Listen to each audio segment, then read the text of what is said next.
අපි ඇත්තටම ඒ සතියේදී කතා කර කර හිටියේ පසුගිය ප්‍රශ්න පත්‍ර කීපයක් තෝරගෙන ඒක සාකච්ඡා කරා මොඩියුල් 1 එහෙම නැත්නම් සෙක්ෂන් 1 එකට අදාළව.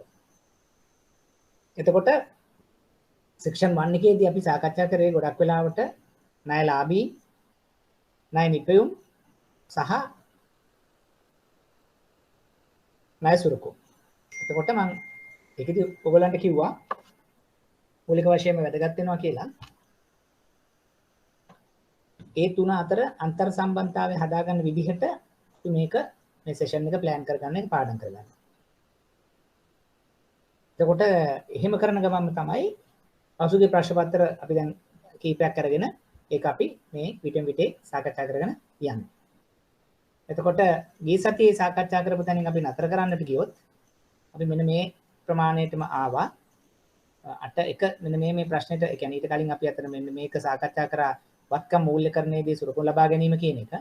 අපි ඊට පස්සේ අපිට ප්‍රශ්නයක් තියෙනවා අපනයනය කරුවන් සඳහා ඇසුරුම් ණය පහසුකම් කියන කොටස තමයි දැන් අද අපිට සාකච්ඡා කරන්න තියෙන්නේ. ඒතර ඒකෙදි මූලික වශයෙන්ම දැන් මම මේක පැහැදිලි කිරීමක් කරනවා මම එක්ස්ප්ලেইন කරන්න.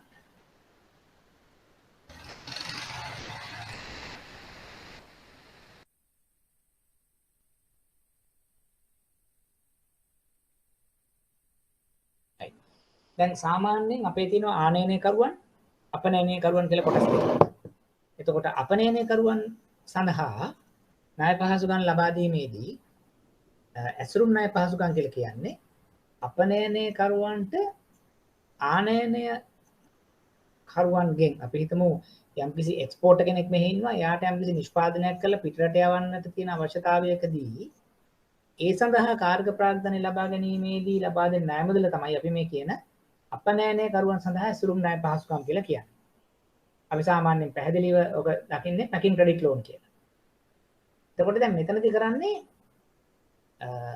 එයා විකුණුම් කරුවා එහෙම නැත්නම් අපනයන කරුවගේ කෙටි කාලීනව නිෂ්පාදන චක්‍රයේ මූල්‍යකරණය කිරීම සඳහා මේ ලබා දෙනවා. පැකින් ක්‍රෙඩිට් ලෝන් කියලා කියනවා. ඒ කියන්නේ අපි තුමු අර ඕඩර් එක හදන්න අවශ්‍ය කරන ප්‍රතිපාදන අමුද්‍රව්‍ය ලබා ගැනීම සඳහා ණය මුදලක් ලබා දෙනවා. එතකොට ඒක තමයි නිෂ්පාදනය කිරීමට ප්‍රථමව ලබා දෙන ණය මුදලක් වෙන්නත් පුළුවන්. ඒ වගේම තමයි නිෂ්පාදනය කරලා නැවගත කරාට පස්සේ ප්‍රී ෂිප්මන්ට් වගේම පෝස්ට් ෂිප්මන්ට් කියලා දෙන්න පුළුවන්. මොකද එතකොට බය මේ පැත්තේ ඉඳලා ඒ කියන්නේ ආනයනය කරුවා ඉඳලා ආනයනය කරුවාගෙන් මේ පැත්තට මුදල් එනකන් එයාට තියෙන ණය අවශ්‍යතාව සම්පූර්ණ කිරීම සඳහා මේ ණය මුදල් ලබා දෙනවා. ඒකට එකක් කියනවා ප්‍රී ෂිප්මන්ට් පෝස්ට් ෂිප්මන්ට් කියලා. ඒතර අපනයන කරුවන් සඳහා ඇසුරුම් ණය පැකින් ක්‍රෙඩිට් ලෝන් જાති දෙකයි. ප්‍රී පෝස්ට් කියලා තියෙනවා. ඒතර පූර්ව නැවත කිරීමේ ණය සම්පාදනය කරන්නේ භාණ්ඩ සැකසීමට හෝ නැවත බිගීමට අමුද්‍රව්‍ය මිලදී ගැනීම සඳහා. ඒ කියන්නේ දැන් අවුරුදු පෙර ණය. ඒ කියන්නේ අපි ඒකට කියලා කියනවා පූර්ව නැවගත කිරීම ප්‍රී ෂිප්මන්ට් කියලා කියන්නේ භාණ්ඩ හදන්න. එහෙම නැත්නම් ඒ සඳහා අමුද්‍රව්‍ය ගන්න.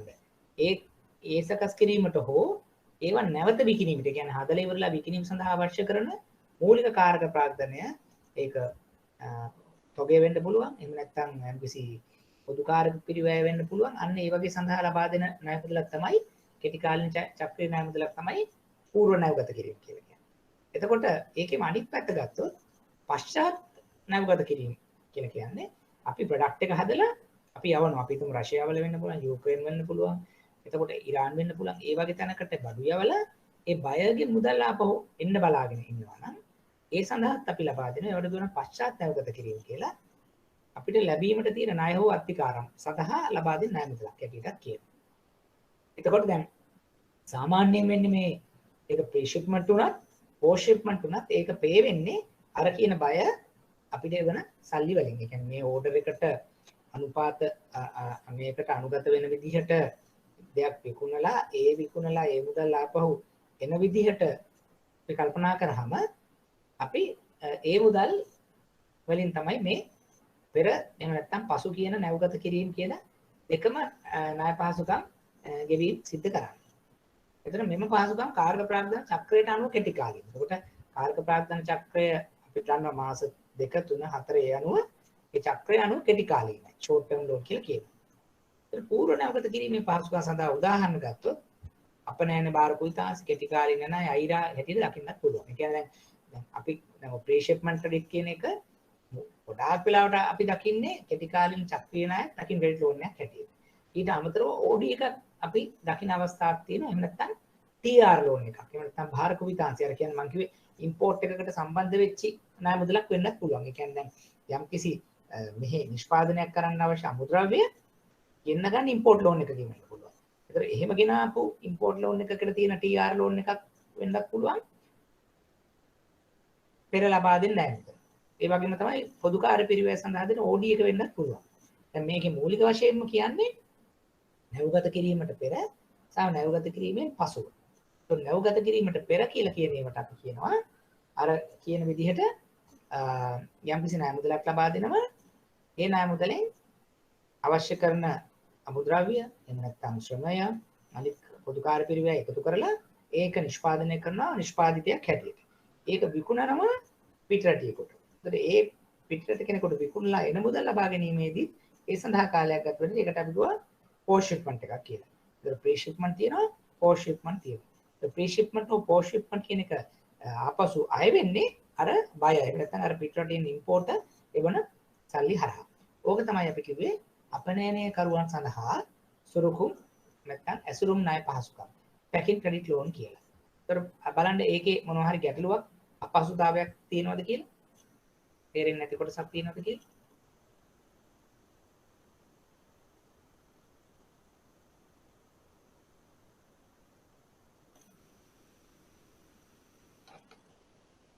පැහැදිලිද? දයානි, ධනුෂ්ක, රුවන්. සර් එතකොට post shipment එකට examples මොනවාද? post shipment එකට උදාහරණයක් අපි හිතමු මෙහෙම. දැන් අපි හිතමු මෙයා නිෂ්පාදනයක් කරනවා කියලා කුරුඳු නිෂ්පාදන කරුවෙක් කියලා. එතකොට ඒ කුරුඳු නිෂ්පාදන කරුවා මොකද මුලින්ම කරන්නේ? එයාට පිටර තියෙන ඕඩර් එකට අනුව අපිට ඇවිල්ලා කියනවා මට මෙහෙමයි කුරුඳු ඕඩර් එකක් තියෙනවා. මට අමු කුරුඳු ගන්න මට කෙටි කාලින චක්‍රීය ණයක් දෙන්න. අන්න ප්‍රී ෂිප්මන්ට්. ඒතර අපි මොකද කරන්නේ? කුරුඳු ලබා ගැනීම සඳහා මාස 3කට හෝ 4කට හෝ හරියන විදිහට ණයක් ලබා දෙනවා කෙටි කාලෙ. එතකොට එයා මොකද කරන්නේ? කුරුඳු අරගෙන ඒවා තලලා මේවා කරලා හදලා මම දැන් කුරුඳු පිටරට යවන්න පුළුවන් එක්ස්පෝර්ට් කරන මට්ටමට හදාගන්නවා. දැන් අපි හිතමුකෝ දැන් ඊළඟට මොකද කරන්නේ? මෙයා එක්ස්පෝර්ට් කරනවා. එක්ස්පෝර්ට් කරලා ඉවර වෙලා ඒක එයාගේ බිල් එකක් හරි එහෙම නැත්නම් ෂිපින් ඒජන්ට් ගෙන් හරි ගන්න ඒ ડોකියුමන්ට්ස් ටික අපිට හෑන්ඩ් ඕවර් කරනවා. මම මේක එක්ස්පෝර්ට් කරා. දැන් මට තව දවස් 30කින් තමයි ලැබෙන්නේ මුදල්. ඒක ඊට පස්සේ කියනවා අවශ්‍ය නම් මම ඒ බිල් එක ඩිස්කවුන්ට් කරලා ඒ කියන්නේ ඉම්පෝර්ට් බිල් එක එහෙම නැත්නම් ඒ ඉන්වොයිස් එක ඩිස්කවුන්ට් කරලා මම එයාගේ බිල් එක පාවිච්චි කරනවා. දැන් එතකොට එවිඩන්ස් හොයාගෙන මම දවස් 30කට දෙනවා post shipment එක. ඒතර අර රට යවන තොගයට එන මුදල් එන්නේ අපේ බැංකුවේ account එකට. ඒක post shipment. අන්න ඒ අවස්ථාවක අපිට කරන්නේ අපි සාමාන්‍යයෙන් කරන්නේ ඇත්තටම post shipment එක දීලා pre shipment එක settle කරලා post shipment loan එක තියා ගන්නවා දවස් 30ක් තවදුරටත්. මොකද අර බයගෙන් අපිට මුදල් එන විදිහට. ඒකට ඒ වගේ මොකක් හරි ඉන්ඩස්ට්‍රි එකක pre shipment කොටසකුත් post shipment කොටසකුත් අපි දකින්න ලැබෙනවා. දැන් හරිද ප්‍රශ්නේ? හරි සර් thank you.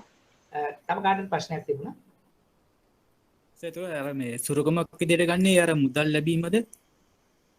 ඔව් මෙහෙමයි. දැන් එතන මේ රුවන් සුරුකමක් විදිහට ගන්නකොට අපි හිතමු post shipment එක ගන්න අර කියන බය කවුද?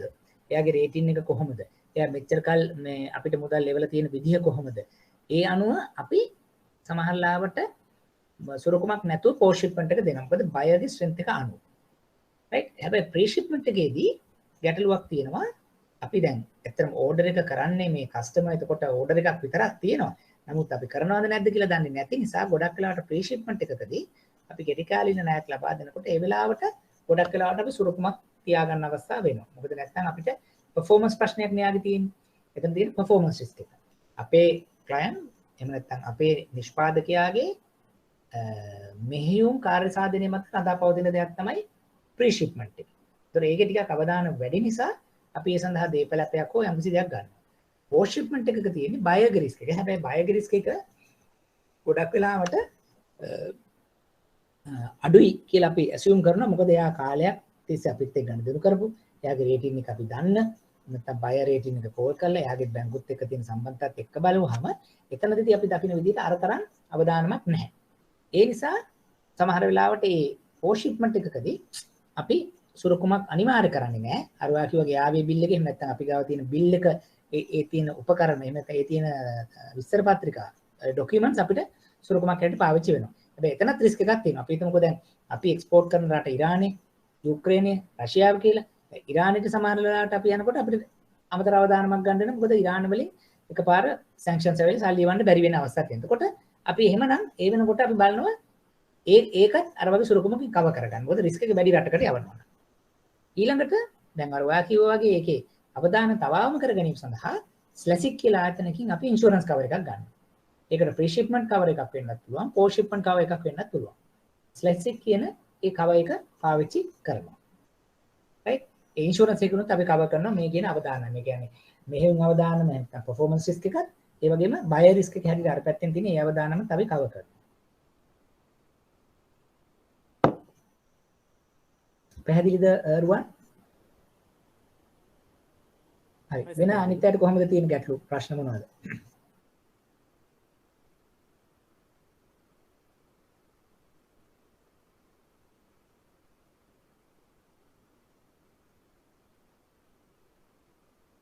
right. එහෙනම් අපි මම හිතන්නේ එතනදී අපිට ඒ ප්‍රශ්න විතරයි තියෙන මේ කොටසට අදාළව. එහෙනම් අපි ඊළඟ ප්‍රශ්න සාකච්ඡා කරන්න යමු.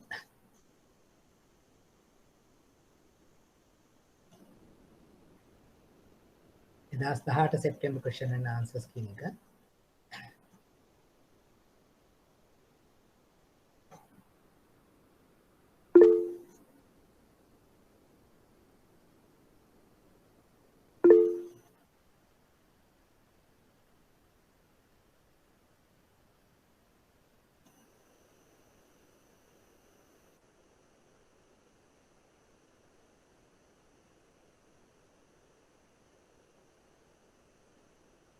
පොඩි මොහොතක් දෙන්න එක ෂෙයා වෙනකම්. ස්ක්‍රීන් එක පේනවද?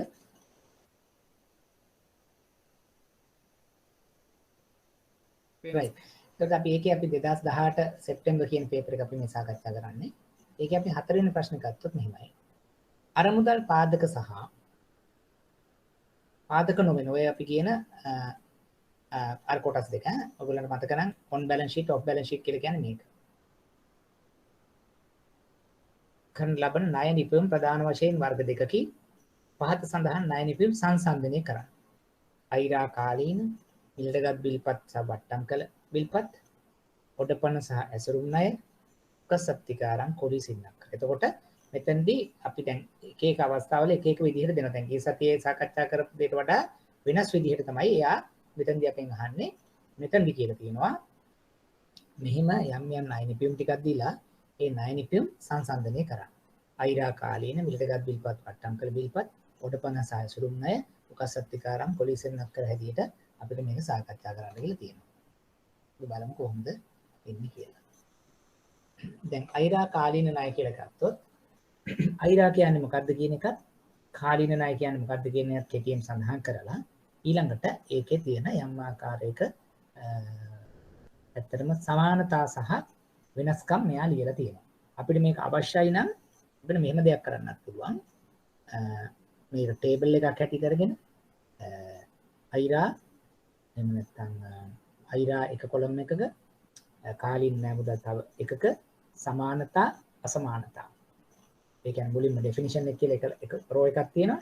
ඊළඟට සමානකම් අසමානකම් කියලා රෝස් දෙකක් අරගෙන ලියන්න පුළුවන්. ඒකට ගොඩක් ප්‍රසන්ටේෂන් එක හොඳයි. දැන් ඔයගොල්ලෝ ඉදිරියට ලියන්න යන අවස්ථාවක මේ වගේ දෙයක් සූදානම් කරගත්තට කමක් නැහැ. මොකද දැන් අපි මේවා දන්න නිසා.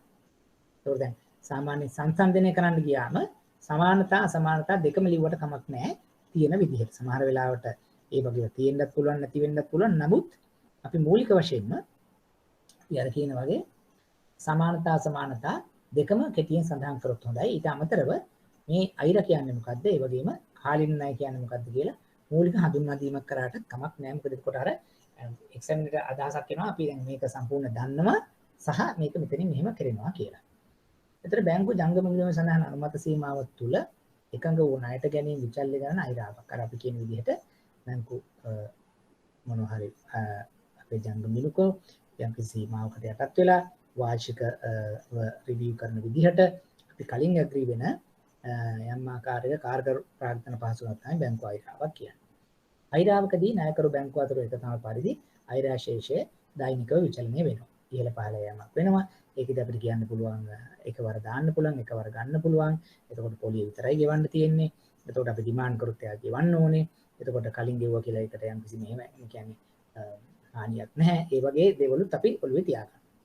කාලීන ණයක් කියලා කියන්නේ නියමිත කොන්දේසි සහ නිශ්චිත ගෙවීම් ක්‍රමයකට එකඟව ස්ථීර ණය මුදලක්. ඒ කියන්නේ යම් කිසි කාල සීමාවකට සුරකුමකට යටත් වෙලා මාසික වාරික සහ පොලිය වෙන මේ විදිහට එන තත්ත්ව කොන්දේසියට යටත් වෙලා ලබා දෙන ණය මුදලක්.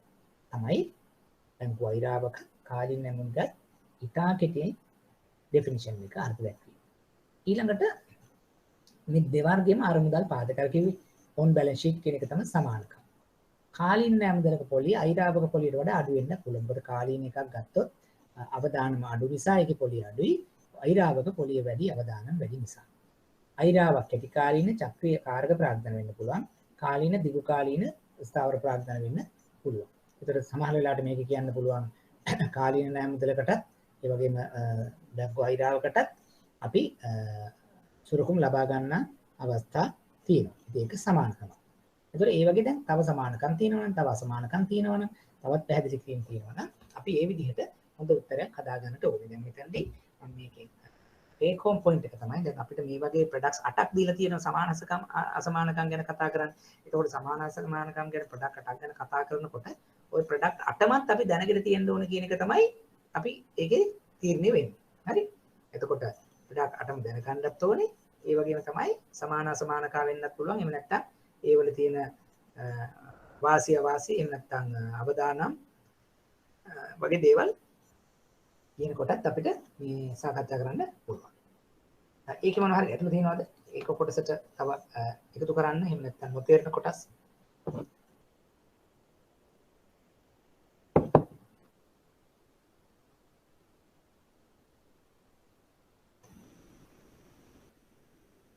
පැහැදිලිද?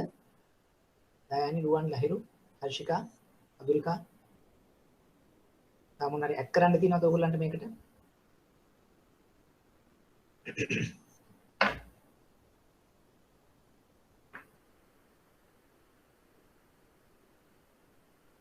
සර් උදාහරණයක් වගේ දාන්න පුළුවන් නේද ඔතනදී? හරියට හරි. ඒක තමයි හොඳ පොයින්ට් එකක් කිව්වේ. අපිට උදාහරණයක් කියන්නත් පුළුවන්. දැන් අපි ගත්තොත් බැංකු අයිරාවක් පාවිච්චි කරන අවස්ථාව, එහෙම නැත්නම් කාලීන ණය පාවිච්චි කරන අවස්ථාව, එහෙම නැත්නම් බැංකු අයිරාවක තවදුරටත් අපිට තියෙන TOD, casual OD ඒ විදිහට. ඒතර කාලීන ණය හැටියට අපි සාකච්ඡා කරොත් අපි දේපලක් මිලදී ගැනීමක්, යන්ත්‍ර සූත්‍ර මිලදී ගැනීමක්, right? අන්න ඒ වගේ හොඳ පොයින්ට් එකක් ඔයා කිව්වේ. මොකද ඒකත් අපිට තව ටිකක් අර එක්සැමිනර් අපිට පෙන්වන්න පුළුවන් අපි මේ කාරණා මේක තව ටිකක් දන්නවා කියලා පෙන්වන්න පුළුවන් අවස්ථාවක් වෙන්නත් පුළුවන්. හොඳ අදහසක්. එතකොට අපේ අර සම්පූර්ණ උත්තරයක් අපි හදාගන්න වෙලාවක ඒ වගේ දෙයක් අපිට කරාට කමක් නැහැ. right. වෙන මොනවද? තවස අයිරාවක් ගන්න ඒ කියන්නේ වැඩි කාලයක් යන ඉක්මනට ගන්න පුළුවන්. අන්න හරි. අයිරාවක අපි කියනවා මේ ඒක ලබා දීමේදී එහෙම නැත්නම් ඒක සැකසුම් කිරීමේදී ඒ සාධන කාල සීමාව අඩු වෙනවා. දිගු කාල ණයකට වැඩි කාල සීමාවක් ගත වෙන හේතුව ඒක මොකද දිගු කාලීන ඒක අවදාන වැඩි එකක් වෙන්නත් පුළුවන්. ඒ වගේම තමයි එහෙම නැතත් ඒකෙන් තවත් තොරතුරු කාර්යභාරයන් සෑහෙන ප්‍රමාණයක් හොයලා එතකොට සුරුකුම් ගැන බලලා ඒ වගේ කරන්න. නමුත් සාමාන්‍යයෙන් අයිරාවක් අපිට විවිධ ආකාරයට දෙන්න පුළුවන්. එකක් තමයි සුරුකුම් ඇතුව දෙන්න පුළුවන් නැතුව දෙන්න පුළුවන්. එතන කෑෂ් වලට වගේ දෙන්න පුළුවන්. රයිට්. අන්න ඒ වගේ ඒකේ තියෙන තවත් ප්‍රතිපාදන සාකච්ඡා කරන්න පුළුවන්. තව මොනවද?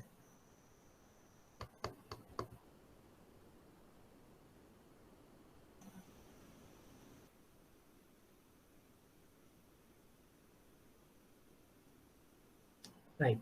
එතකොට ඒ විදිහට මේ අපි කල්පනා කරන්න ගොඩක් වෙලාවට දැන් මේකෙන් ඊළඟ ස්ටෙප් එකට යනකොට අපිට මොනවද තියෙන වැලියු ඇඩිෂන් අපි දන්න එක්සැමිනර් දුන්න සහ අපේ අන්තිමටම යෝජිත උත්තරේ ඊට වඩා චුට්ටක් වැඩිපුර හදාගන්න එක තමයි අපි කළ යුත්තේ. පැහැදිලි. ඊළඟ එකට යන්න. විල්පත් මිලට ගැනීම, විල්පත් වට්ටම් කිරීම. will purchase, will discount.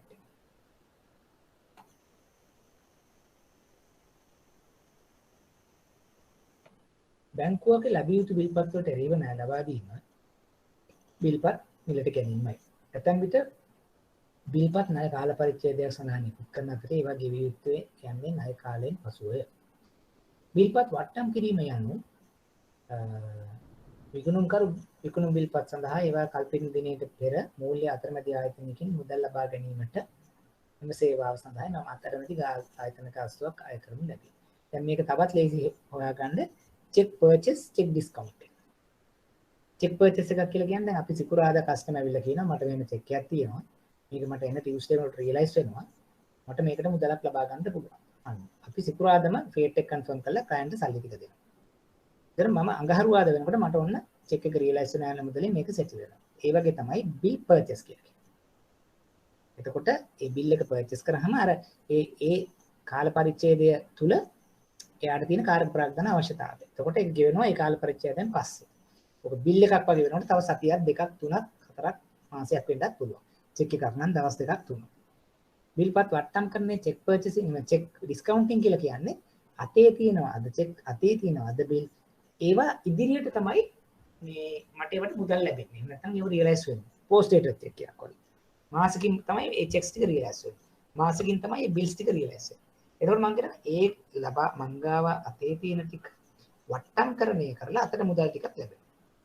ඉදිරියේදී මම එතකොට මාසයක් හෝ සතියක් හෝ මාස දෙකක් හෝ ඇතුළත මුදල් ලබා ගැනීමක් කරනවා. ඒතර ඕක තමයි බිල්පත් බිලට ගැනීම සහ බිල්පත් වට්ටම් කිරීම. Cheque purchasing cheque discount. ඒතර මේක මේ දෙකම ඕන් බැලන්ස් ෂීට් කාර්ය ප්‍රාග්ධනය සඳහා එතකොට යම් ආකාරයක ක්ෂණිකව ලබා දීමට හැකි වගේ ණය නිපියුම් කීපයක්. කාර්ය ප්‍රාග්ධන සම්පාදන කෙටි කාලීන මූල්‍ය සම්පාදන මූලාශ්‍රය. බිල්පත්ක් වට්ටම් කිරීමේදී ණය මුදලක් නිර්මාණය කරමින් පොලිය මුලදීම අඩු කරනු ලැබෙනවා. දැන් ඔන්න මතක තියාගන්න චෙක් පර්චේසින් එකට වඩා චෙක් ඩිස්කවුන්ටින් එකේදී අපි අර 70%ක් විතර වගේ දෙනවා. ඊටු ටික තියාගෙන එතනදී අර යම්කිසි charges හරි එහෙම නැත්නම් interest component එකක් හරි ඒ වගේ යම්කිසි මුදලකුත් අපි මුලදී තියාගෙන තමයි ඊටු නිදහස් කරන්නේ. බිල්පත් මිලට ගැනීමේදී අනකරයේ මුළු වගේම ණය මුදල් නිර්මාණය කරන අතර සත්‍ය ගෙවීම ලැබෙට පොලිය ආය කරනු ලැබේ. අර දැන් හුඟක් වෙලාවට දැන් චෙක් පර්චේසින් එකකදී අපි නැත්නම් බිල් පර්චේසින් එකකදී අර වගේ ඩිස්කවුන්ට් එකක් කරන්නේ නැහැ. දැන් එයා මිලියන එක චෙක් කරගෙන ආවොත් අපි අද මිලියනේ පේ කරලා දෙනවා. දවස් 3කින් 4කින් රියලයිස් වෙනවා. ඒතකොට ඒකට charges මොනවා හරි තියෙනවා නම් ඒකත් අපි ගන්නවා කරන්ට් account එකේ. ඒක තමයි මූලික වෙනස වෙන්නේ. right දැන් බිල් මිලට ගැනීම චෙක් පර්චේසින් වලදී අපි කලින් රඳවා ගැනීමක් කරන්නේ නැහැලු. හැබැයි බිල් ඩිස්කවුන්ටින් වලදී අපි කලින් රඳවා ගැනීමක් කරනවා. මොකද කොහොමත් අපි 100%ක් ඩිස්කවුන්ට් කරලා දෙන්නේ නැහැ. මොකද ඉස්සරහට තියෙන ලොකු රිස්ක් එකක් එතනදි ගන්න තියෙන නිසා. මොන හරි ගැටලු තියෙනවද බලන්න. සර් චෙක් පර්චේසින් වලදී මේ ගාස්තුවක්නේ අය කරන්නේ. එතකොට මෙතන අර මේ පොලිය අය කරනු ලැබේ කියලා තියෙන්නේ. ඔව්.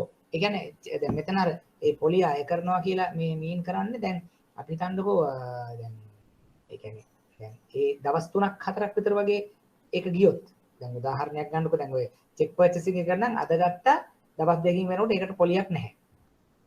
හැබැයි මේ බිල්පත් මිලට ගත්තොත් ඒක දැන් දවස් දෙකකින් රියලයිස් වෙන්නේ නැහැ.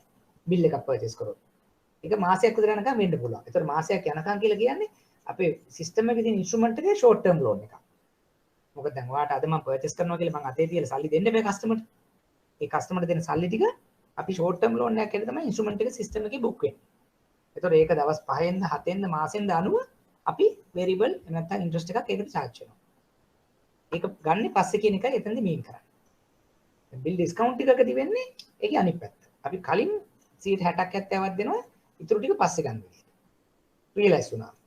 ඒක බිල් පර්චේස් එකට වඩා කාලයක් යන එකක්. ඇත්තටම බිල් පර්චේස් එකක් කියලා කියන්නේ ගොඩක් වෙලාවට කෙටි කාලයක් ඇතුළත වෙන දෙයක්.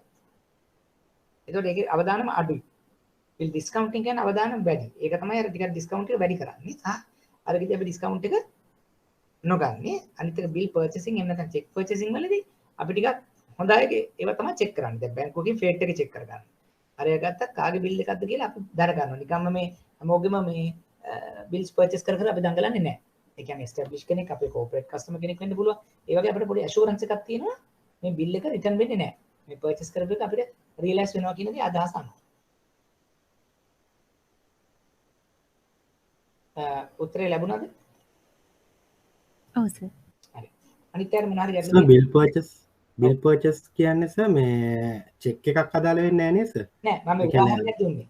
බිල් චෙක් මිලදී ගැනීම කියලා කියන්නේ චෙක් පර්චස් වගේ තමයි කියලා කිව්වා. දැන් චෙක් පර්චසින් අපිට ගොඩක් අපි දකින්නවනේ. දැන් අපි හුඟක් වෙලාවට කස්ටමර් කෙනෙක් කිව්වා චෙක් එක පර්චස් කරන්න පුළුවන්ද අපි ගාවට එන්නේ කියලා එන්නේ. අන්න ඒක ඒ කියන්නේ මම අර ඉලස්ට්‍රේට් කරන්න තමයි මම ඔයාලට පැහැදිලි කරේ චෙක් පර්චස් එක. ඒක දිහා ප්‍රැක්ටිකලි අපි දකින්න දෙයක් හින්දා. ඒ චෙක් පර්චස් කරන හා සමාන දෙයක් තමයි බිල් පර්චසින් කියලා අපගේ දෙයක් තියෙන්නේ. අපි චෙක් පර්චසින් ඒක කරන්නේ එයා අදටම දැන් අදට මුදල් එන්නේ නැහනේ අපිට ඒක. ඉදිරියේ දෙන මුදල් ටිකක් හැබැයි ඒක ඇෂුවර්ඩ් එකක්. පේඩ් කන්ෆර්ම් කරගෙන ඔක්කොම කරගෙන ඒ නිසා තමයි ෆුල් වැලියු එකම ක්ලයන්ට් දෙන්නේ. බිල් පර්චස් උත් එහෙමයි. චෙක් ඩිස්කවුන්ටින් කියලා ගත්තොත් ඒක අනිත් පැත්ත ඒකෙදී අපිට පොඩි රිස්ක් එකක් තියෙනවා. චෙක් රිටර්න් වෙන්න පුළුවන්. තව ඉස්සරහින් මාස ගානක තවත් දේවල් වෙන්න පුළුවන් හින්දා 100%ක් අපි ඩිස්කවුන්ට් කරන්නේ නැහැ. ඊට 70ක් 80ක් 90ක් ඩිස්කවුන්ට් කරලා පොඩි ගාණක් අපි තියා ගන්නවා charges ඔක්කොමත් එක්ක. චෙක් පර්චේසින් බිල් පර්චේසින් කියලා කියන්නේ බිල් ඩිස්කවුන්ටින් කියලා කිව්වත් එහෙමයි. ඒක ඉදිරියේදී හම්බෙන දෙයක්. ඒකෙන් 60%ක් 70ක් 80ක් අපි තියෙනවා. ඊටු ටික තමයි මේ හෝල්ඩ් කරගන්න. ඒ ටික රිකවර් කරනවා ෆුල් බිල් එක ආවට පස්සේ. පොලිය ප්‍රොසෙසින් ෆීස් අර එහෙම ඔක්කොම ටික අඩු කරගෙන. අරක මම ගත්ත උදාහරණයක් පැහැදිලි කරන්න. ඒකත් ඒ වගේ එකක් කියලා. සර් නෑ ඒ කියන්නේ එහෙම නෙවෙයි සර්. දැන් බිල් පර්චේසින් වලදී චෙක් එකක් නේ සර් ගන්නෙ. බිල් ඩිස්කවුන්ටින් වලදී ගන්නෙ මේ ඉන්වොයිස් එකක්ද සර්? ඔව්. දැන් අපිට ගන්නොත් මම උදාහරණයක් කිව්වේ දැන් බිල් පර්චේස් එකක් කියලා කිව්වහම දැන් ඒකට තව උදාහරණයක් තමයි චෙක් පර්චේසින් කියලා කියන්නේ. ඒ වගේම දැන් අතන බිල් ඩිස්කවුන්ටින් කිව්වහම එතනදි තියෙන්න පුළුවන් ඉන්වොයිස් ඩිස්කවුන්ටින් තියෙන්නත් පුළුවන් චෙක් ඩිස්කවුන්ටින් තියෙන්නත් පුළුවන්. අපි ෆැක්ටරින් කියලා කියන්නේ. ෆැක්ටරින් කියලා කියන්නේ නැත්නම් බිල් ඩිස්කවුන්ටින් වල තව එකක්. දැන් මේ බිල් ඩිස්කවුන්ටින් කියන concept එකට අදාළ එකක් තමයි ඉන්වොයිස් එකක් කියලා කියන්නේ. ෆැක්ටරින් ඉන්වොයිස් එක. නැත්නම් ෆැක්ටරින් ප්‍රොසීඩ් එක. චෙක් පෝස්ටඩ් චෙක් එක. ඒ concept එක ඩිස්කවුන්ටින්. ඒක ෆැක්ටරින් වෙන්නත් පුළුවන්, ඉන්වොයිස් ඩිස්කවුන්ටින් වෙන්න පුළුවන්, චෙක් ඩිස්කවුන්ටින් වෙන්නත් පුළුවන්. තේරුණාද නැත්නම් මං හිතන්නේ ඒක ක්ලියර් වුනේ නැද්ද?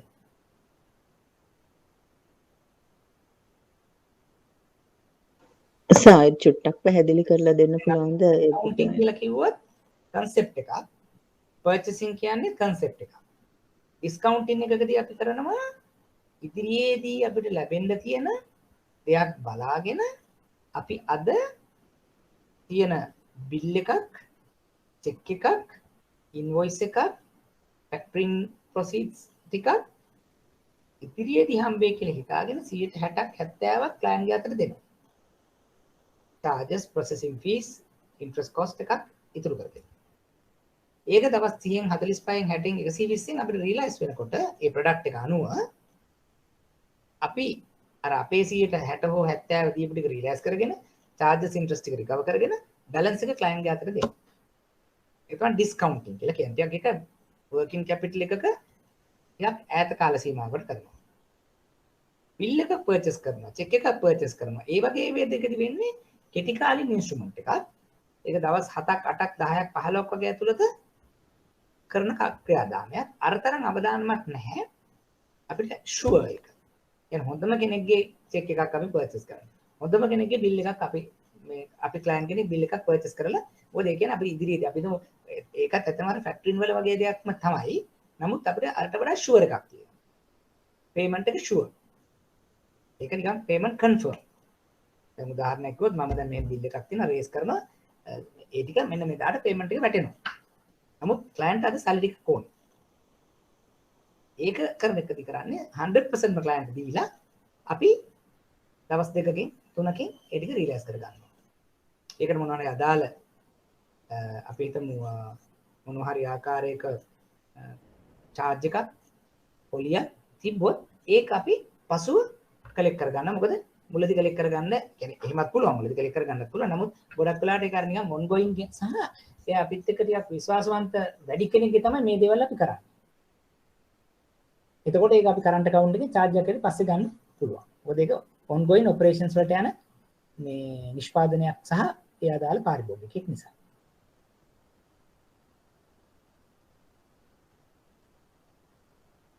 සර් එතකොට මේ බිල් එකක් කියන්නේ සර් මේ අර කියන්නේ විකුණුම්කරුවෙක් ගණුම්කරුට දුන්න රිසිට් එක නෙමෙයි නේද සර්? ගනුදෙනු කරන ඇති උපකරණයකට නේද සර්? ගණදෙනු කරන උපකරණයකට. මේ රිසිට් එක වගේ ගන්නකොට ඇත්තට මේ රිසිට් එක තමයි දෙවෙනි එකට වැටෙන්නේ. ඉන්වොයිස් එකක්. එහෙම නැත්නම් good receive note එකක් වගේ දෙවෙනි එකට වැටෙනවා. post status check එකක් එතන. අතනම් සමහරවිට මෙහෙමයි. දැන් අපි ගත්තොත් export bill එකක් කියලා හිතන්නකෝ. ඔය ARV bill එකක් කරේ මේ කියලා කියන්නේ. අන්න ඒව තමයි ඔය අපි ටිකක් අර ඒක පොඩි ඉන්ස්ට්‍රුමන්ට් එකක් ඒක. අර මේ GRN එක ඉන්වොයිස් එකට වඩා නිකන් කොන්ක්‍රීට් ડોකියුමන්ට් එකක්. චෙක් එකක් වෙන්න පුළුවන්. යාවේ බිල් එකක් වෙන්න පුළුවන්. bill of lading වගේ අපි කියලා කියන්නේ ඒ වගේ නිකන් අර ඒ කියන්නේ transaction එක confirm කරපු document එක. ඒක ඇත්තටම නිකන් දැන් අර මම check උදාහරණයක් ගත්ත check නඩුවකට හරි අපිට යන්න පුළුවන් නේ check එක තිබ්බොත් කියලා. ඒක sure document එකක්. දැන් දෙවනු එන්නේ එච්චර sure නෑ document එකක් තියෙනවා. හැබැයි ඒකත් legal අපිට challenge කරන්න පුළුවන්. invoice එකක්. good receive note එකක්. හරි post status check එකක්. දැන් post status check එක client ගේ own check එක වෙන්නත් ඕනේ නෑනේ. ඒ කියන්නේ කාගේ හරි cash check එකක් වෙන්න පුළුවන්. දැන් ඒවා අර තරම් මේ sure එකක් නෑ අපිට මුළු ඔක්කොම realize වෙයි කියලා. ඒ හින්දා තමයි අඩු කොටසක් දෙන්නේ. දැන් මේක එහෙම නෙවෙයි. මේ දැන් අපි තුමු කස්ටමර් කෙනෙක් දැන් අපි තුමු එක්ස්පෝර්ට් කරා කියලා කාගේ හරි මේ රටකට. එතකොට ඒකට අදාළ ડોකියුමන්ට් එක යාවේ බිල් එකේ අරගෙන ආපු ගමන් අපි දන්නවා මේ තියෙන්නේ බඩු ටික යවලා තියෙනවා මේ ડોකියුමන්ට් එක තියෙනවා. ඒතකොට ඒ වැලියු එක අපිට පුළුවන් මේ පර්චේස් කරන්න කියලා කියන්න පුළුවන්. ඒක ඩිස්කවුන්ට් කරන වැඩිත් කරනවා පර්චේස් කරන්නත් පුළුවන්. මොකද අපිට ඒ රික්වයර්මන්ට් එක අනුව දැන් ක්ලයන්ට් අපි හිතමු ක්ලයන්ට් රික්වයර්මන්ට් එකක් තියෙනවා මට ඉක්මනටම සල්ලි ඔක්කොම ගන්න ඕනේ කියලා. එතකොට අපි පර්චේසින් ඔප්ෂන් එකට යනවා. එහෙම නැත්නම් එයාට 60 70ක් දෙනවා ප්‍රොෆිට් මාජින් එක පස්සේ ගන්න අපි යනවා ඩිස්කවුන්ටින් ඔප්ෂන් එකට යනවා. හැබැයි මේ දෙකේදී අපිට කන්ෆර්ම් වෙන විදිහට අපිට කන්ෆිඩන්ට් වෙන ප්‍රොඩක්ට් එකක් එතන තියෙනවා. අරක ෂුවර් දැන් චෙක් එකක් ගත්තොත් ෆේට් එක කන්ෆර්ම් කරලා නැත්නම් අපි ඒක චෙක් එක පර්චේස් කරන්නේ නැහැ නේ. ඒතර අපිට රිස්ක් එකක් තියෙනවනේ අර පැත්තෙන් පේමන්ට් එක ආවේ නැහැ කියලා. හැබැයි අපි end to end චෙක් කරගන්නවා. දැන් තව සමහරට පිටරට බැංකුවක් එක්ක අපේ බැංකුවක් කෙනකොට අපිට මේ බිල් එකක් පර්චේස් කරන මට්ටමට තියෙන්න පුළුවන්. එයා ඒ බය එච්චර ෂුවර්. ඒ පැත්තෙන් කන්ෆර්ම් කරනවා. එතකොට අපි බිල් එක පර්චේස් කරලා දෙනවා. අන්න ඒකයි එතනදී මේ ඒ ඉන්ස්ට්‍රුමන්ට් එක අනුව වෙනස් වෙනවා. ඒ කියන්නේ පේමන්ට් එක එන්ෂුර් කරනවද නැද්ද කියන එක තමයි එතන සාකච්ඡා වෙන්නේ.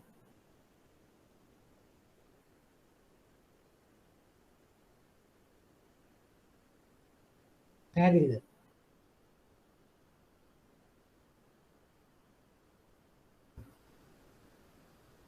දැන් මොනවාද හරි sir thank you sir. please okay. ඊළඟට මෙතනදි තියෙනවා ඔඩපන එහෙම නැත්නම් pledge ඇසුරුම් ණය packing crate කියලා. හරි. තමයි ඒක. එතනදී ඔඩපන ණයකදී ඔඩපනය කරන වත්කම් භාණ්ඩ සුරකුම් කරන අතර ණයකරු ණය සම්පාදකයාට ඔඩපනය කරයි. ඔඩපන ලාභියා ඒ විදිහට කියනවා. ණය සම්පාදකයාට ණයකරු බැංකුවේ පැහැරීමේ සුරුකුම අත්පත් කරන්න හැකි හිමිකම පවතී. බැංකුවකින් ණය මුදල් ලබා ගැනීමේදී භාණ්ඩ ඔඩපනය කිරීම සිදු කරනු ලැබේ. භාණ්ඩ ගබඩාවක් තුළ ණයකරු සහ බැංකුවේ ද්වන්ද පාලනය යටතේ ගබඩා කරුණු ලැබේ. අර අපි පැඩි ගැන සාකච්ඡා කරේ. ණය මුදල් ගෙවුවට ණයකරුගේ ඉල්ලීමට අනුව භාණ්ඩ මුදා හැරිය හැකියි. ඒක තමයි දැන් ප්ලෙජ් ලෝන් එකක් කියලා කියන්නේ. කියන්නේ මෙතන තියෙන ස්ටොක් එකක් සුරුකුමක් හැටියට පාවිච්චි කරනවා. හැබැයි ඒකේ කන්ට්‍රෝල් එක බැංකුව සහ පාරිභෝගිකයා දෙන්නගේම අතේ තියෙනවා. ඒකට දැන් බැංකුවේ අකමැත්තකින් කැමැත්තක් නැතුව අර ටික විකුණන්න බෑ කියන අදහස තමයි එතන තියෙන්නේ. right? ඒ වගේම තමයි ඒකේ තියෙන වටිනාකම තියෙන්නේ අපි වෙන සුරුකුම් වලට යටත් වෙන්නේ නැතුව ඒ තොගයම සුරුකුමක් හැටියට පාවිච්චි කරලා ලබා දෙන්න ණය මුදල. කෙටි කාලීන චක්‍රීය ණය මුදලක්. විශේෂයෙන් පැඩි වලදී එහෙම අපි මේක දකිනවා ඉතාම බහුලව. ඇසුරුම් ණය කියලා කියන්නේ ඒ කෙටි කාලීන චක්‍රීය හැබැයි වෙන මෙතඩ් එක. අර අපි කතා කරේ ඉම්පෝර්ට් එක්ස්පෝර්ට් කෙනෙක් සම්බන්ධ වෙලා පෙර අපනයන පසු අපනයන කියන අවස්ථා සඳහා මෙහෙයුම් අවදානමක් සහ බය අවදානමක් බය රිස්ක් එකක් අරගෙන කරන ණය මුදලක්. ඒක දෙකම කාරක ප්‍රාග්ධන අවදානම් වර්ග වෙනස්. ඇසුරුම් ණය සඳහා අපි ඉන්ෂුරන්ස් වගේ ගන්න අවස්ථා තියෙනවා. නමුත් අරකේදී අපිට ඉන්ෂුරන්ස් එකක් තියෙනවා. හැබැයි ඉන්ෂුරන්ස් එකෙන්ම අන්ඩර්ලයින් වෙන්නේ නැහැ වෙන සුරුකුමක්. يعني ඊතර තියෙන්නේ අපි දුන්න ෆයර් ඉන්ෂුරන්ස් එකක් වගේ රක්ෂණයක් වගේ දෙයක් ගන්නවා. තෙට් එකක් ගන්නවා ඒ බඩු ටික නැති වෙයි කියන එකට.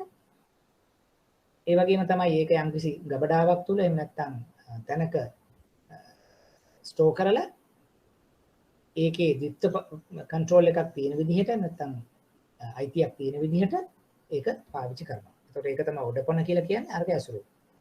සමානකම් මම කිව්වා කාරක ප්‍රාග්ධාන වගේ දේවල් අසමානකම් සාකච්ඡා කරා මේක මොකක් හරි දෙයක් නිෂ්පාදනයක් එන ප්‍රොසෙසිව් වගේ පැත්තකට යනවා මේක අපරේන ආනයන ශේක්ෂය හා සම්බන්ධ වෙනවා. ඒක තමයි මූලික වශයෙන් මේ දෙකේ වෙනස සහ සමානකම්. ඒකෙත් හඳුන්වා දීමක් කරනවා ඊට අමතරව අර කියන වගේ ෆීචර්ස් ටිකක් අපිට ඒක කියන්න පුළුවන් සමාන සමානකම් විදියට. පැහැදිලිද ඒක? මම අර කලින් කියපු නිසා ඉක්මනට ගියා ඒක. ඒක මේ පෝනින් එහෙම තොඩ පනන මොකද? උගස් ණය මෙහෙම උකස් ණය කියලා කියන්නේ මෝගේජ් ලෝන් කියලා කියන්නේ ඔඩපන නෙවෙයි. ද පෝනින් දවා කියන්නේ. පෝනින් නෑ පෝනින් එක ඇත්තට මෙහෙමයි. ඒක ඔඩපන හැටියටම ගන්නෙ නෑ. ඒක ටිකක් වෙනස් එකක්. ඒක දැන් ඔඩපන වෙන්නේ අර තොගයක් අපි ඇත්තටම මේ සුරුකුමක් හැටියට ගන්නවා. ඒක ගොඩක් වෙලාට පාරිභෝගික සතුව තමයි මේකේ තියෙන්නේ. මේ දැන් අපි වෙජ් ලෝන් එකකදී පැඩි තියෙන්නේ බැංකුව සතුව නෙවෙයි ස්ටොක් එක. ඒක තියෙන්නේ යාගේ ස්ටෝර්ස් වල. හැබැයි අපිට යතුරක් එක්ක අපිට කන්ට්‍රෝල් එකක් තියෙනවා. දැන් පෝනින් වගේ ආවත් ඒක කෙලින්ම අපි අපේ සේෆ් වලට ගෙන්න ගන්න ඕනේ. ඒක ප්ලෙජ් කරන දෙයක් තමයි. නමුත් ඒක ඔඩපන හැටියට යන්නේ නැහැ. ඔඩපන එකකදී වෙන්නේ අර තොගයක් සුරුකුමක් හැටියට ඒක විත්ත අයිතියක් සහිතව තියෙනවා. කන්ට්‍රෝල් එකක් තියෙනවා. ඒ කන්ට්‍රෝල් එක යටතේ තමයි අපි නිදහස් කිරීම සහ ඒකට නැවත මේ ද්වන්ද පාලනයක් යටතේ නේද? ද්වන්ද පාලනයක් යටතේ තියෙනවා. හරියට හරි.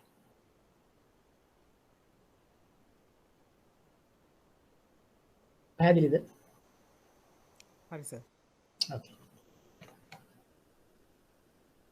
එතන තව ටිකක් තියෙනවා මේ ඒ දෙකේ සමානකම් තියෙනවා right ගොඩක් වෙලාවට මේ ඒක ඔයගොල්ලෝ කියව ගන්න.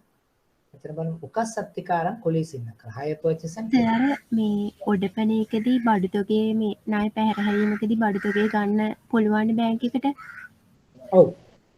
එතකොට ඇසුරු ණයකදී මේ ණය පැහැරියොත් ඒ අර ගෙනෙන තොගයට බැංක් එකට අයිතියක් තියෙනවද? නෑ එතනදී නෑ ඒක. ඒකයි මම කිව්වේ දැන්. ඇසුරුම් එකකදී වෙන්නේ අපනයන යානයේ ශේෂ්ත්‍ර මත පදනම් වෙලා අපි දැන් අපි තුන් පෙර ඇසුරුම් ණයක් දුන්නොත් ඒක වැඩේ යා කරේ නැත්තම් අපි දැන් මුදල් නිමුලින් දෙන්නේ. ඊළඟ යාට කියන නිෂ්පාදනයක් කරන්න. එයා කරේ නැත්තම් අපිට එයාගේ දීපල හරහා තමයි ඒක රිකවර් කරන්න වෙන්නේ. පසු ඇසුරුම් එකදී අපිට chance එකක් තියෙනවා බයර්ගේ රිස්ක් එකකින් හින්දා අපිට ඉන්ෂුරන්ස් එකක් තියෙනවා බයර්ගෙන් ක්ලේම් එකක් ගන්න එතෙන් අඩු දාලා තමයි කරන්න ඕනේ. මොකද එතනත් අපිට තොගයක් අපි ගාව නැහැ. අර ඩොකියුමන්ට් එකක් විතරයි එතනදී තියෙන්නේ. එයාගේ බිල් එක තමයි අපි ඩිස්කවුන්ට් කරලා තියෙන්නේ. අර චෙක් එකක් වගේ. නමුත් එතනදී අරක වෙනස්. අරකේ තොගේ අපි ස්පනා අපිට තියෙනවා. අරයා ගෙවුවේ නැත්තම් අයිති කරගන්න ගිහිල්ලා තොගයක් තියෙනවා. මේකෙදී පෙර ඇසුරුම් වලදී තොගේ තියෙන්නත් පුළුවන් නැති වෙන්නත් පුළුවන්. value added product එකක් වෙන්නත් පුළුවන්. WIP හෙඩ් තියෙන්නත් පුළුවන්. එහෙම නැත්තම් එයා ඒ මුදල් අරගෙන ඒ දේ නොකරන්නත් පුළුවන්. දැන් කුරුදු මිලදී අරගෙන කුරුදු නිෂ්පාදනය කරනවා කියලා අරගෙන අපේ මුදල් අරන් ගිහිල්ලා එයා කාරක ප්‍රාග්ධාන හැටියට වෙන වෙන දේවල් කරන්න පුළුවන්. එහෙම නැත්තම් ඒ දේ නිෂ්පාදනය කරලා අපි කියනවානේ අර අදාළ එක්ස්පෝර්ටරට මේ ඉම්පෝර්ටරට යවන්න ඕනේ අපේ බැංකුව හරහා යවන්න ඕනේ කියන එක මෙයා එහෙම කරන්නේ නැතුව ඒ ටික හදලා වෙන බය කෙනෙකුට දෙන්නත් පුළුවන්. එතකොට අපි හිර වෙනවා. ඇයි දැන් ඒකට අදාළ අන්ඩර්ලයින් ට්‍රාන්සැක්ෂන් එක හරියට කරලා නැති නිසා.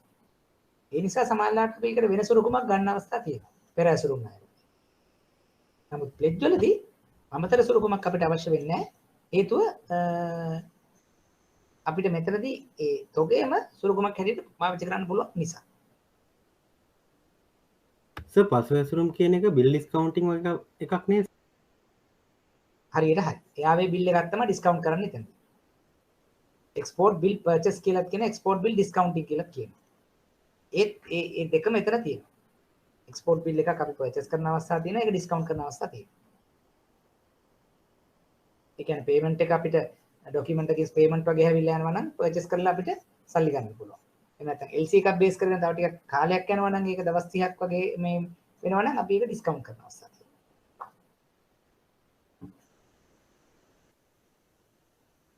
වෙන මොනවද තියෙන ප්‍රශ්න? ඔයගොල්ලෝ අහනවා ප්‍රශ්න හරි හොඳයි. එතකොට අනිත් අය දැනුවත් වෙනවා. අර අපි එකම දේ කර කර එහෙම නැත්නම් නිකම්ම මේ දේම සාකච්ඡා කරන යනවට වඩා.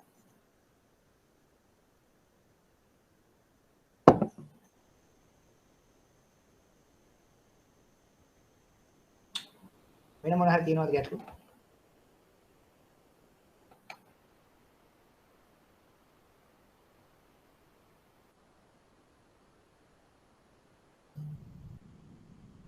right එහෙනම් අපි ඊළඟ එකට යමු.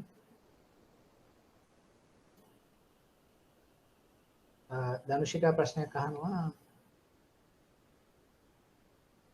පෝනින් එක ඇත්තටම ඇසෙට් ලෙන්ඩින් එකක්. ඒකෙදි ඇත්තටම එහෙම මේ අපි නිකන් ප්ලෙජ් ලෝන් එකක් එහෙම කියලා කියන්නේ නෑ ඒකට. පෝනින් කියලා කියන්නේ ගොඩක් වෙලාවට අපි ඉගෙන ගත්තේ ඇසෙට් බේස් ලෙන්ඩින් එකක් කියලා. ඒ වගේ එකක්. ඒ කියන්නේ දැන් අපි ගත්තොත් දැන් ටර්ම් ලෝන් එකක් මොන කැටගරි එකකටවත් අපි දාන්න බෑනේ එතනදී. ඒ කියන්නේ ටර්ම් ලෝන් එකේ තව ප්‍රොඩක්ට් එකක් පෝනින් එකක් කියලා කියන්නේ.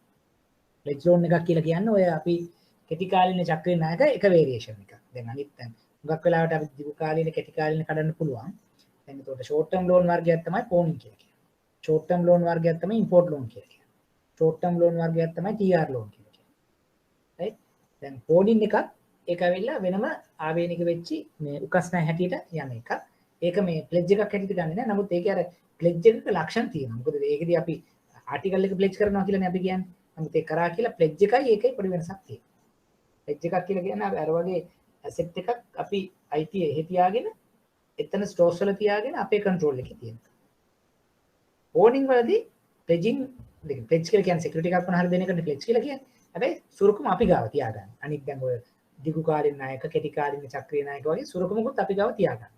අර පුතිරප්පු තියාගන්න වගේ මේකේ ආටිකල් එකක් තියාගන්න.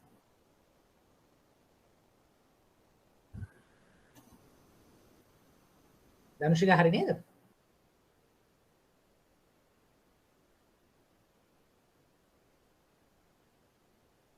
සර් ඇසුරුම් ණයවලදී එතකොට මේ ගත්ත ණය අදාළ කාර්යයටම යෙදුවද කියන එකට මේ බැංක් එක මේ එක සර්ටිෆයි කරගන්න ඕනේ නැත්ද? ඒක කරගන්න ඕනේ නමුත් කරගන්න විදිහක් නැති වෙනවා. ඒකයි අපි සුරුකුමක් ගන්න.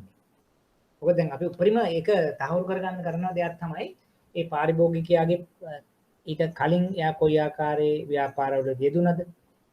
එimhe ණය ලබා ගත්තේ වාපසු ගෙවලා තියෙනවද? එතකොට එහෙම නැත්නම් අපි පුළුවන් තරම් ඒ කියන්නේ ණය කොටස් වලට නිකුත් කරන විදිය අපි විටෙන් විටේ ගිහිල්ලා විසිට් කරලා ඒවා බලන ඒවා අපි කරන්න බලාපොරොත්තු වෙනවා.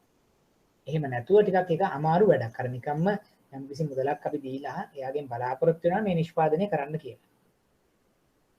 අර OD එකක් වගේ තමයි නිකන් OD එකක් දුන්නම අපිට හොයාගන්න බෑ වගේ කියන තත්යකට අපිපත් වෙනවා. නමුත් අපි පුළුවන් තරම් උත්සාහ ගන්නවා යම් ප්‍රමාණයකට මේ එයාගේ ඒ තාක්කයා කරගෙන යන කටයුතු වලට කටයුතු දේවල් බලලා අපි හඳුනා ගැනීමක් කරන්න කොහොමද මේ ණය ආපසු කියන්නේ මේ ණය කොහොමද නිසි පරිදි යෙදෙනවද නැද්ද එන්ඩ් යූසර් එක කොහොමද වෙන්නේ කියලා බලන්න.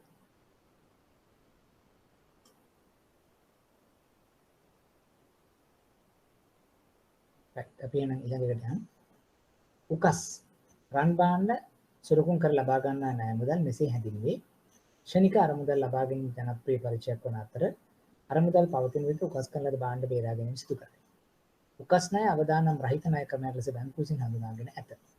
ණය සීමාවන් වෙළඳපොලේ ලතරන් මිල ගණන් වලට සම්බන්ධ කර ඇත. වෙළඳපොළ අවදානමක් මාකට් රිස්ක් එකක් තියෙන ගෝල්ඩ් ප්‍රයිසස් අඩු වැඩි වීම මත අපිට අපේ ඇසෙට් බේස් එක වටිනාකම ඉහළ පහළ යනවා. කෙටි කාලීන. ඇත්තටම මේ ගොඩක් වෙලාවට මේක අපි දෙන්නේ මාස කියන්නේ උපරිම අවුරුද්දකට යටත් වෙන විදිහට කෙටි කාලීන. සුරුකුම් පවත්වාගෙන යාමේ සහ වෙළඳපොළ මිල වෙනස් වීම සලකා ඉහළ පොලි අනුපාතය. දැන් ඕනින් වලදී ඔපරේෂනල් කොස්ට් එක, ට්‍රාන්සැක්ෂන් කොස්ට් එකක්, මාකට් රිස්ක් එකක් තියෙන හින්දා අපි ටිකක් වැඩි රේට් එකක් මේකට අය කරනවා. උකස් අයිතමයන් වෙන්දේසි කර විකිණීමෙන් ණය මුදල. ඒ කියන්නේ උදාහරණයක් විදිහට ගෙවා ගන්න බැරි වුණොත් අපි ඒවා ඔක්ෂන් කරලා ඒ මුදලින් මේ අදාළ උකස් ණය වෙන් කියන්නේ අය කර ගැනීමක් කරන අවස්ථා දකින්න ලැබෙනවා. ඊළඟට hire purchases කියලා ගත්තොත් අර ලීසින් එකෙන් වෙන ආකාරයක මොඩල් එකක්. එතනදී කොලිසින්නක් කර වත්කම් සඳහා මූල්‍යකරණ කරන ක්‍රමයක්. එකඟ වූ කොන්දේසි අනුව වත්කම් ක්ෂය වීම ආවරණය වන අයුරු කුලිය හෝ වාරික කාලය තුළ ගෙවීම කතාව මත ප්‍රාග්ධන පිරිවැය ආවරණය කරන පොලියක් අය කරනු ලැබේ. සියලුම ණයවාරි ගෙවූ පසු ණයකරුට වත්කමේ නෛතික අහිමිකාරිත. උදාහරණයක් ගත්තොත් මැෂින් එකක්, වොෂින් මැෂින් එකක්, ෆ්‍රිජ් එකක් අන්න ඒ වගේ දෙයක් අපි hire purchase කියන ස්කීම් එකේ හැටියට අපි මූල්‍යකරණය කරනවා. එතකොට දැන් අපි ඒකේ අර එයාගේ වාරික හැටියට ගෙවන්න කියලා කියනවා. එතකොට අවුරුදු 4කට 5කට වගේ කාල සීමාවකට ඒ කියන්නේ වත්කමේ කාල සීමාවත් එක්ක මැච් වෙන විදිහට තමයි ඒක කරන්නේ. ඊළඟට ඒ කාල සීමාව තුළදී එයා නිසි පරිදි වාරික ගෙවන විදිහට යෙදිලා ගෙවල ඉවරුනාට පස්සේ වත්කමේ අයිතිය සම්පූර්ණයෙන් පවරා දීමක් සිදු කරනවා. මධ්‍ය හෝ දිගු කාලීන කියන්නේ අවුරුදු 4ක් 5ක් 6ක් වගේ යන්නත් පුළුවන්. අර මම වගේ ඒ අවශ්‍ය කරන උපකරණයේ කාලය අනුව සුරුකුම් කළ වත්කම අත්පත් කරගෙන විකිණීම. ඒ කියන්නේ ගෙව්වේ නැත්නම් අපිට ඒක පුළුවන් අත් කරගෙන ඔක්ෂන් කරලා අය කරගන්න. වත්කම පාත්වාගෙන යෑම නඩත්තු කිරීම ණයකරුට පැවරෙන. ඒ කියන්නේ මේක අපි තියාගන්නේ නැහැ. ඒක day 1 ම ගෙදර අරන් ගිහිල්ලා ඉන්ෂුරන්ස් නම් මේන්ටෙනන්ස් නම් ව්‍යායන්ට යන ඔක්කොම එයයි කරන්න ඕනේ ණය ගෙවන ගමන්. හැබැයි එයාගේ නිසි පරිදි ගෙව්වේ නැත්නම් අපිට අරගෙන ඇවිල්ලා විකුණන්නත් පුළුවන්. නිසි පරිදි ගෙව්වොත් ගෙවල ඉවරුනහම වත්කමේ අයිතිය එයාට ලබා දීමක් සිදු කරනවා. ඒක තමයි අපි ඔය hire purchasing කියලා කියන්නේ. එතකොට දැන් ඒක hire purchasing කියලා කියන්නේ අතරම ප්‍රාග්ධන යම් ආකාරයක මූල්‍යකරණයක් හැටියට සැලකන්න පුළුවන්. නමුත් අරක ඕනි වගේ කියන ගොඩක් වෙලාවට consumption loan එකක් හැටියට පාවිච්චි කරන අවස්ථා වෙන්නත් පුළුවන්.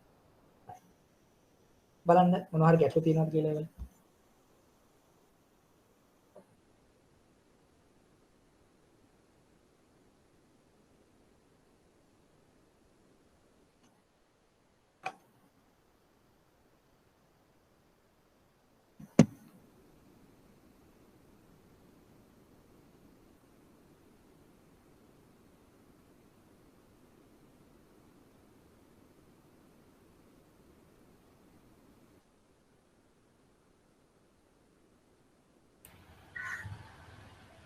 මොනවා තියෙනවද ප්‍රශ්න?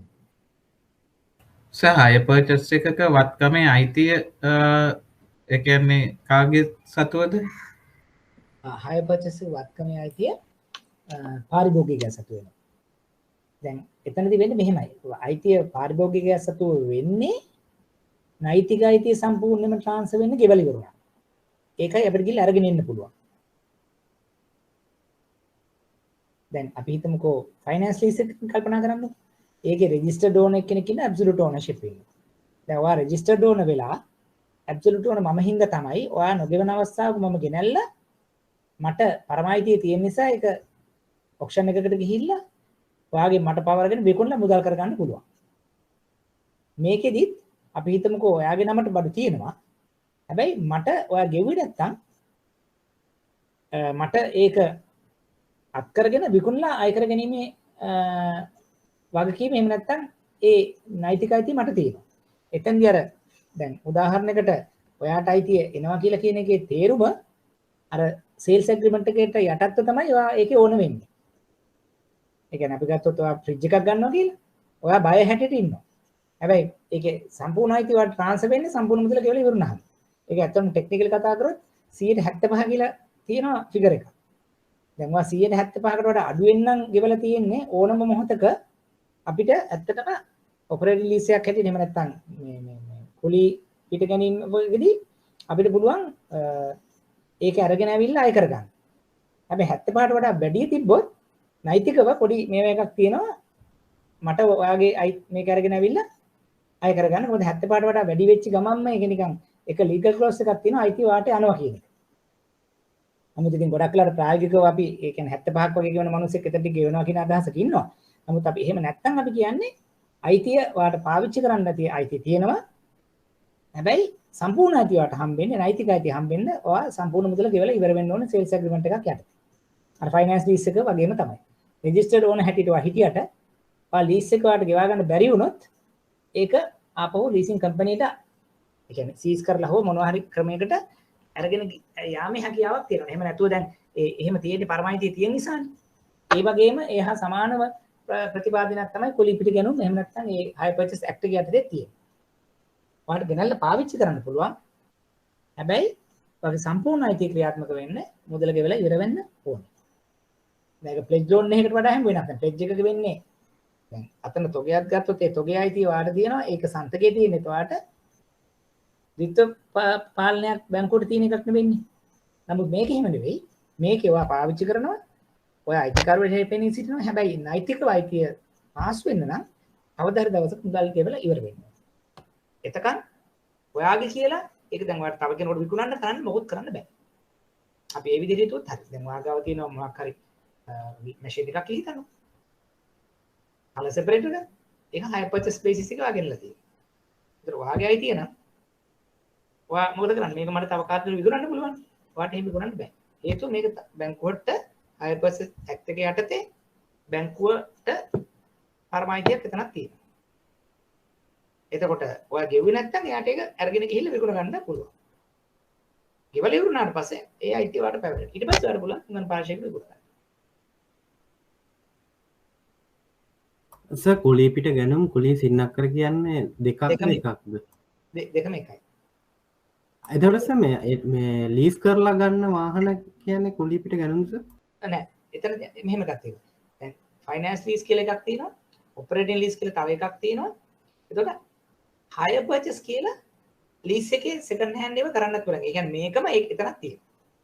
දැන් හයර් පර්චේස් යටතේදී අපිට පුළුවන් සෙකන්ඩ් හෑන්ඩ් වෙහිකල් එකක් ලීස් කරන්න. ඒතර හයර් පර්චේස් කියන එක වාහන වල සෙකන්ඩ් හෑන්ඩ් එකට පාවිච්චි කරන්නත් පුළුවන්. අනිකෝත් උපකරණ වලට පාවිච්චි කරන්නත් පුළුවන්.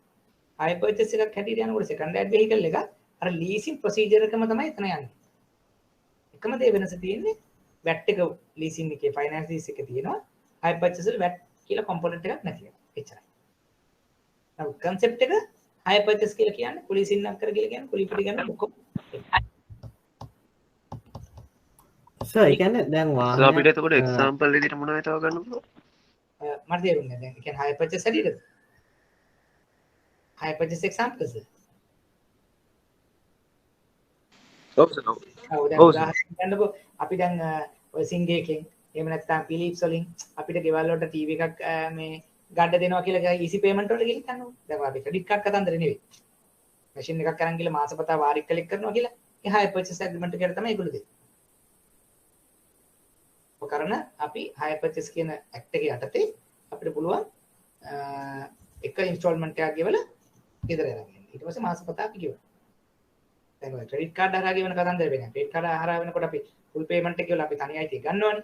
අරගෙන අපි ක්‍රෙඩිට් කාඩ් කම්පැනිට ගෙවන්නේ. ඒක වෙනස්. එහෙම නැත්නම් හයර් පර්චේස් ඇක්ට් එක යටතේ සිංග වගේ ඩිස්ට්‍රිබියුටර් කෙනෙකුට පාරිභෝගිකයෙක් එක්ක ගන්න දෙනකොට නැත්නම් ඇග්‍රීමන්ට් එකට එන්න පුළුවන්. කවුරු ප්‍රශ්නයක් ඇහුවා? සර් එතකොට මේ දැන් අලුත්ම වාහනයක් විතරද ලීස් කරන්න පුළුවන්නේ? එතකොට සෙකන්ඩ් හෑන්ඩ් එකක් කුලී පිට ගැනුම්ද කරන්නේ සර්? ඔව් අලුත්ම වාහනයක් ඇත්තම ෆයිනෑන්ස් ලීස් එකේ හැටියට ගියොත් එම අපිට අලුත්ම වාහනයක් කරන්න පුළුවන් නැතිද? මොකද එතනදී තමයි අර අපි කියන කියන්නේ මෙහෙමයි අපිට ඕන නම් ඒක මේ කරන්න පුළුවන් අලුත්ම වාහනයක හයර් පර්චේස් දාලා කරන්න පුළුවන්. හැබැයි එතකොට අපිට පාඩු වෙනවා අර දැන් වැට් එකක් වගේ තියෙන අවස්ථාවක ක්ලේම් කරගන්න බැරි වෙනවා. හයර් පර්චේස් වලදී. අතනදී කරොත් එම අපි તો මිලියන 5යි නම් වාහනේ වටිනාකම ඊට පස්සේ වැට් එක තව මිලියනයක් කියලා අපි මිලියන 6ක චෙක් එකක් ගෙවුවට ඊළඟට ඔයාලට වාරික හැටියට ගෙවනකොට ඔයාලට මුල් මුදල පොලිය වැට් එක කියලා කොටස් වල කඩා ගන්න. හයර් පර්චේස් එක හැටියට ගියොත් එතන වැට් එක ක්ලේම් කරන්න බෑ 6 මිලියන්ම මේ ලීස් මුදල හැටියට වාරික වලට බෙදන්න ගන්නවා. අරකේදී මිලියන 5 කියන එක තමයි අතම ලීස් හැටියට මේවා වෙන්නේ. මොකද අර 1 මිලියන් එක රජයට යවන හින්දා ඒක වාරික වලදී ඇඩ් වෙනවා. මූලිකව මිලියන 6කට යන්න ඕනේ නැහැ. පොඩි වෙනසක් තියෙනවා හයර් පර්චේස් ඇක්ට් එකේ ෆයිනෑන්ස් ලීසින් ඇක්ට් එකේ. ඒතර අලුත්ම වාහනයක් නම් ඇඩ්වයිසබල් ෆයිනෑන්ස් ලීස් එකට යන්න. සෙකන්ඩ් හෑන්ඩ් එකක් නම් තව අපි වෙන කාගෙන් හරි ගන්න එකක් නම් ඒතර ලීස් ඉන්වොයිස් එක වැට් ඉන්වොයිස් එකක් දාගන්න ඕනේ නැහැ නේ. එයා දෙන මුදලට අපි ගන්නවා. හැබැයි ඒක රේට් එකකට වඩා චුට්ටක් වැඩි වෙනවා. මොකද අර කියන ඉන්ට්‍රස්ට් රේට් එක මේ අර වාරික වලට හදාගන්න යනවා.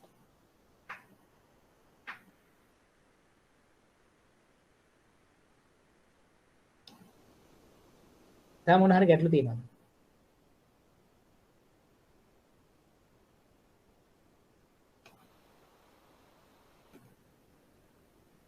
සර් කුලී සින්නක්කරයි කල්බදුයි අතර වෙනස මේ පොඩ්ඩක් පැහැදිලි නේ. ඔව් දැන් මම කල්බදු මේ පැහැදිලි කරේ ඒක තමයි.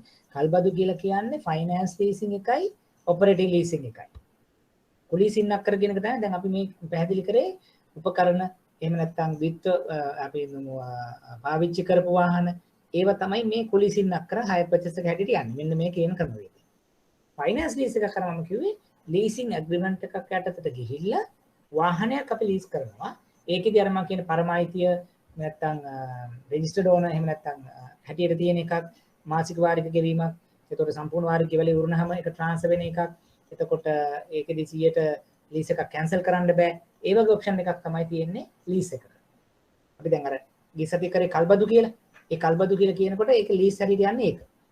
මේ ඇවිල්ලා අලුතෙන්ම ගන්න වාහන නැතුව එහෙම නැත්නම් දෙවනුවට ගන්න වාහන පාවිච්චි කර වාහන හෝ ගෙදරකට අවශ්‍ය කරන භාණ්ඩ වගේ මිලදී ගන්නා ක්‍රමයක් තමයි මේ ලීසින් අක්කරේ නැත්නම් කොලිපිට ගැනුම් කියලා කියන්නේ. ඒක දැන් අර එදා මගේ නෝට් එකේ චුට්ටක් හේදී බලන්න. ඒක දැන් මම ඩීටේල් ඉදා කරා. මම අර දැන් මෙතනදී ඒක ආපහුම ගත්තේ නැහැ. මොකද ආයේ කල්බදු කියලා කියන එක අපි දැන් එක්ස්ප්ලেইন කරගත්තා. මෙහෙම කල්බද්දයි මූල්‍ය කල්බද්දයි කියලා දෙකක් තියෙනවා. ඒ මූල්‍ය කල්බද්දක මොනවද ලක්ෂණ? මෙහෙම කල්බද්දක මොනවද ලක්ෂණ කියන එක අපි එදා පැහැදිලි කරා. දැන් මෙතනදී මම කියේ මේ දෙක අතර වෙනස තමයි මම පැහැදිලි කරේ. මූල්‍ය කල්බද්දක යනකොට ඒ මූල්‍ය කල්බදු කියන පනත යටතේ ඒ වගේම කුලිසින්නක් කරේ නැත්නම් කුලිපිට ගැනුම් කියන එක හයි පර්චේස් ඇක්ට් එක යටතේ යනවා. ඒතර ඒ දෙකට යන භාණ්ඩ ටික තමයි අපි දැන් මේ සාකච්ඡා කරේ.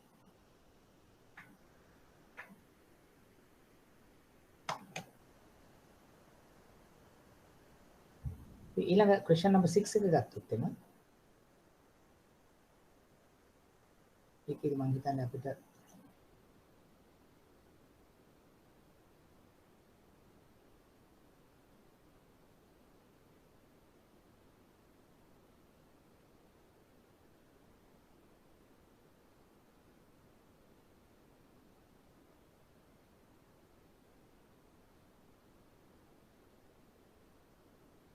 අය අපිට පළවෙනි කොටස ඇත්තටම කරන්න පුළුවන්. එක බැංකුවක සිල්ලර හා සුළු මධ්‍ය පරිමාණ පහළ කාණ්ඩයේ ණය සඳහා සැලකිය යුතු ලෙස නිරාවරණය වීම හා ණය ප්‍රදානයේ වේගවත් වර්ධනයක් ඇති බව ඉහළ අවදානම් අභිරුචියක් පවත්වාගෙන යන බව බැංකුවක ශ්‍රේණීකරණය කරන නියෝජ්‍ය ආයතනයක් ප්‍රකාශ කර සිටී. එතකොට ඒ කියන වාක්‍යයට යටත්ව බැංකුවක ණය නිපැයුම් කලම්බෙන් නිදසුන් තුනක් භාවිතා කරමින් සිල්ලර ණය නැත්නම් රීටේල් ලෙන්ඩින් පැහැදිලි කරන්න කියලා පළවෙනි එක තියෙනවා. ණය කලබ කාණ්ඩේ නිරාවරිත බැංකුවට වාසිය වාසි අවදානම් සාකච්ඡා කරන්න කියන අපි රීටේල් ලෙන්ඩින් විතරක් වගේ කරන වෙලාවක අපි බැංකුවකට මොනවා හරි තියෙන අවදානම් තියෙනවා නම් ඒව සාකච්ඡා කරන්න. ඊළඟට රීටේල් SME ලෙන්ඩින් වලදී විවිධ අවදානම් අවම කර ගැනීම සඳහා නිර්දේශ කරන පියවරයන්. ඒ කියන්නේ අපි SME retail කරනකොට NPL වැඩි වෙලා ඒ වගේ මොනවා හරි දේවල් තියෙනවා නම් ඒකට මොනවද කියලා. ඊළඟට සුළු මධ්‍ය පරිමාණ පහළ කාණ්ඩයේ නෑම්දල් වේගවත් වර්ධනයේ අවදාන වල නිරාවරණයේදී බැංකුවේ ප්‍රාග්ධනයට බලපෑම සාකච්ඡා කරනවා. මේක ටිකක් අර ජෙනරල් ප්‍රශ්නයක් වෙන තැන් වලට ගිය එකක්. අපි බලමු කෙටියෙන් අර පළවෙනි ප්‍රශ්නෙට උත්තර දෙන ගමන් ඊටු ටිකක් උඩින් සාකච්ඡා කරමු. මොකද ඒවා එකවරම මෙතෙන්ට අදාළ නොවුණත් අපිට යම් ප්‍රමාණයකට මේක වටිනාකමක් තියෙන නිසා. සිල්ලර ණය කියන එක අපි දන්නවනේ අනු පුද්ගලයන්ට හෝ සිල්ලර ගන්ධකරුවන්ට ණය මුදල් සපයන එක. ඒ කියන්නේ දැන් ගත්තොත් බැංකුවක සිල්ලර ණය මුදල් තියෙනවා සුළු මධ්‍ය පරිමාණ කර්මාන්තකරුවන් ඉන්නවා. එහෙම නැත්නම් මහ පරිමාණ කර්මාන්තකරුවන්ට ණය ලබා දෙනවා. එතකොට රීටේල් ලෙන්ඩින් කියලා කියන්නේ සිල්ලර ගන්ධකරුවන්ට පුද්ගලයන්ට ණය මුදල් ලබා දෙනවා. මේ අනුව බැංකුවල පරිචය වන්නේ ආයතන වෙනුවට පුද්ගලයන්ට ණය ලබා දීම. රයිට්? එතකොට කියන්නේ ආයතනක ණය වෙන්නේ නැතුව තනි තනි පුද්ගලයන්ට ණය ලබා දීම. මෙසේ ණය දීමාසේ අවශ්‍යතාවයන් වන්නේ වාහන මිලට ගැනීම, උකස් ණය, නිවාස මිලට ගැනීම, වෛද්‍ය පහසුකම්, නිවාස අලුත් වැඩියා, විවේක නිවාඩු, වෙනත් පාරිභෝගික. කියන්නේ දැන් අපි ගත්තොත් අර කන්සම්ප්ෂන් ලෝන්. ඔයගලන්ට මතක නම් පාරිභෝගික ණය කියන කොටස තමයි මේ සාකච්ඡා කරන්නේ. ණය සුරක්ෂිත නොවන. ඒවා ක්ලීන් ලෙන්ඩින් තියෙනවා, සෙකියුර්ඩ් ලෙන්ඩින් තියෙනවා. එතකොට ආපසු ගෙවීම ගොඩක් වෙලාවට ඒ අදාළ පුද්ගලයාගේ නැත්තම් රැකියාව මත එහෙම නැත්තම් එයා දැන් ව්‍යාපාරයෙන් ලබන ආදායම මත අපි තීරණය වෙනවා. දැන් මේ කියන්නේ අපෙන් අහන කන්සම්ප්ෂන් ලෝන් ගැන ඉන්ට්‍රොඩක්ෂන් එකක් තමයි මේ දුන්නේ. ඒ කියන්නේ රීටේල් ලෙන්ඩින් කියන්නේ මොනවද? එතකොට ඒකේ වර්ග, ඒක අපි කරන විදිහ, ඒක ආපසු ගෙවන ක්‍රමවේදය කියන එක තමයි මේ මෙතනදී සාකච්ඡා කරේ. උදාහරණයක් එයා දීලා තියෙනවා. මෙන්න මේ වගේ. උකස් ණය වෙන්න පුළුවන්, කාඩ්පත් වෙන්න පුළුවන්, ශිෂ්‍ය ණය වෙන්න පුළුවන්, පුද්ගල ණය වෙන්න පුළුවන්, කල්පද පහසුකම්. දැන් බලන්න මේ ප්‍රශ්නේ හරිය ලේසි. විශේෂයෙන් දැන් මම ඉතුරු ප්‍රශ්න ටිකදී ඒකේ අමාරු වුණත් මේක මම හිතන්නේ ඉතින් තිබ්බ ලේසිම මේ කොටස. දැන් මේකෙන් අපිට ගත යුත්තේ තමයි දැන් මේ වෙලාවේ ආ රීටේල් ලෙන්ඩින් ගැන කතා කරන්නේ. ඊළඟ ක්වෙස්චන් එකේදී SME ලෙන්ඩින් ගැන කතා කරන්න පුළුවන්. එහෙම නැත්නම් කෝපරේට් ලෙන්ඩින් ගැන කතා කරන්න පුළුවන්. එතකොට අපි දැන් පාරිභෝජන ණය ගැන දන්නවා වගේ SME loan ගැන දැනගන්නත් ඕන, කෝපරේට් ලෙන්ඩින් ගැන දැනගන්නත් ඕන. ඒක තමයි අර මම මුලින්ම කිව්වේ වර්ගීකරණ වලට කඩලා කරනකොට අපි ඉගෙන ගත්තා. ඒතකොට දැන් ඔයා මෙතනින් නතර වෙන්න බෑ. මේක ඉදිරියට අර යන්න ඕනේ. ඔයා කොහොමද මේ පාරිභෝජන ණය කියන්නේ මොකද්ද? ඒකේ බල හඳුන්වා දීමක්.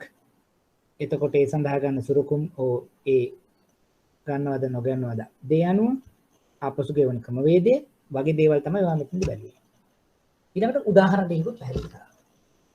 දැන් මම ඔයාලට යෝජනා කරන්නේ දැන් ඊළඟ පාර අපෙන් අහන්නකොට සුළු මධ්‍ය පරිමාණ කර්මාන්ත කරුවන් සඳහා ණය නම් ඒකටද සූදානම් වෙන්න. මහා පරිමාණ කර්මාන්ත කරුවන් සඳහා නම් ඒකටත් මේ වගේ දෙයක් මොනවද කෝපරේට් ලෝන් කියන්නේ? ඒක මොකටද දෙන්නේ? ඒකට මොනවා හරි සුළුකුම් ගන්නවද? ඒතර ආයතන වල මොනවද දිහා බලලා අපි ඒක දෙන්නේ. right අන්න ඒ වගේ දෙයක්. සුළු මධ්‍ය පරිමාණ කර්මාන්ත කරුවොත් මෙන්න මේ වඩා වැඩි මීට වඩා අඩු කට්ටිය සුළු මධ්‍ය පරිමාණ කර්මාන්ත කරුවන් හඳුනා ගන්නවා. ඒ වගේ කාර්ක ප්‍රාග්ධන එහෙම නැත්නම් ස්ථාවර ප්‍රාග්ධනට පාවිච්චි කරනවා. ඒ කියන්නේ ලංකාව පුරා එක එක අංශවල ඉන්න නියෝජිතයන්ට මේක ලබා දීම කරනවා. එතකොට ඒගොල්ලන්ගේ ආපසුගේම ක්‍රමවේදය ගත්තොත් ශේෂ පත්‍රය එහෙම නැත්නම් ලාභ පත්‍රයේ තියෙන ශක්්‍යතාවය අනුව අප කරනවා. ඒ සඳහා අපි සුරුකුම් ලබා ගන්නා සුරුකුම් ලබා නොගන්න අවස්ථා තියෙනවා. උදාහරණ මොනවද කියලා. ඇත්තටම බලුවොත් දැන් මේකම තමයි රෙප්ලිකේට් වෙන්නේ ඊටු අවස්ථා දෙකට. හැබැයි දැන් අපින් බලාපොරොත්තු යුතු දෙයක් තමයි අපි මේ වෙලාවේ අහුවේ රීටේල් ලෙන්ඩින් නම් ඊළඟ වෙලාවේ අපෙන් SME ලෙන්ඩින් අහන්න පුළුවන්. ඊළඟ වෙලාවේ අපෙන් අහන්න පුළුවන් කෝපරේට් ලෙන්ඩින්. අන්න ඒක මතක තියාගන්න. මොකද ගොඩ වෙලාවට එක්සැමිනර් පහුගිය ප්‍රශ්න පත්‍ර දිහා බලලා තමයි අපිට සමහර වෙලාවට මේ ප්‍රශ්න යොමු කරන්නේ. ඒතර ඒ වෙලාවට ප්‍රශ්න යොමු කරනකොට අපි මෙන්න මේ වගේ දේවල් කරලා තියෙනවා නම් සහ ඊළඟ දෙයකත් මෙතනින්ම යොමු වෙනවා නම් මෙහෙම දෙයක් ඊළඟට අහන්න පුළුවන් අපි ඒකට රෙඩි වෙලා ඉන්නවා කියලා. එතන අපිට ලොකු ප්‍රයෝජනයක් තියෙනවා. අනේ ඒක පොඩ්ඩක් මම ඔයගලන්ට කිව්වේ ඒ වගේ දේවල් තමයි අපි චුට්ටක් අර මීටරේ කියන්නේ මීටරේ කල්පනා කරලා අපි කළගත යුතු දේවල්. right. ඒතර මොන හරි ඒකේ ගැටලු තියෙනවද ඒ පැහැදිලි කිරීමේ?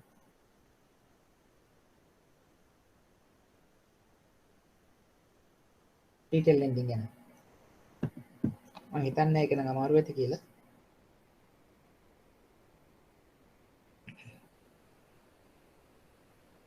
සර් කන්සියුමර් බැංකින් එන්නේත් ඕක යටතටද? කන්සියුමර් බැංකින් කියන එක තමයි අතර මේ මම සාකච්ඡා කරේ. කියන්නේ කන්සියුමර් බැංකින් එහෙම නැත්නම් රීටේල් ලෙන්ඩින් අපි දැන් පාරිභෝජන ණය කියලා අපි ඔක්කොම කියන්නේ මෙන්න මේක තමයි. ඒකම තමයි මේ අනිත් පැත්තට සාකච්ඡා කරන්නේ. වෙන මොනවද තියෙන ප්‍රශ්න?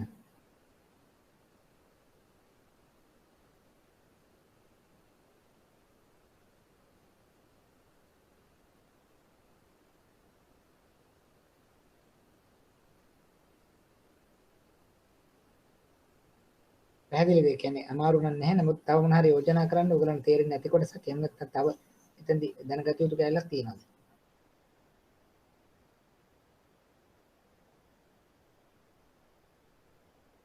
නෑ රයිට්. ඊළඟ එකත් අපි නිකමට බලමු. මෙතනදී අර කියන්නේ අපි සාමාන්‍යයෙන් රීටේල් ලෙන්ඩින් පැත්තට දැන් මෙතන අහනවා එක ප්‍රශ්නයක් ණය කලඹ සුළු මධ්‍ය පරිමාණ. ඒ කියන්නේ රීටේල් SME පහළ කාණ්ඩයේ සම්පාදනය සඳහා වැඩිපුර කරොත් වාසි අවාසි මොනවද? ඒක ටිකක් මම නිකන් අර ජෙනරල් එකක් වුණත් අපි කතා කරගෙන යමු. මොකද සමහරවිට ටිකක් ඒක වැදගත්. ඒ කියන්නේ ඒක අපි හිතන්නකො සමහර බැංකු මුලින්ම ફોකස් කරන්නේ රීටේල් පැත්තට. Retail lending. SME ටිකක් කරනවා. හැබැයි ඒගොල්ලෝ ඔය කෝපරේට් බැංකින් පැත්තට ගියේ නැති තරම්. ඒගොල්ලෝ රීටේල් පෝර්ට්ෆෝලියෝ එකට බැට් කර කර ඉන්නවා. එහෙම අයත් ඉන්නවා. ඒකෙදිත් මොනවා හරි අපි කොස්ට් බෙනිෆිට් එකක් එන්න නැත්නම් වාසිය වාසි ටිකක් තියාගන්න පුළුවන් කියන දේ තමයි දැන් මෙතනදී මේ පැහැදිලි කරන්නේ. මම කෙටියෙන් කියන්න. දැන් මෙතනදී අපි ඒක මොකද අපි ජෙනරල් උනත් මට හිතෙනවා චුට්ටක් ඒක අදහසක් ගත්තොත් හොඳයි. මොකද ජෙනරල් ප්‍රශ්නයක් මේක.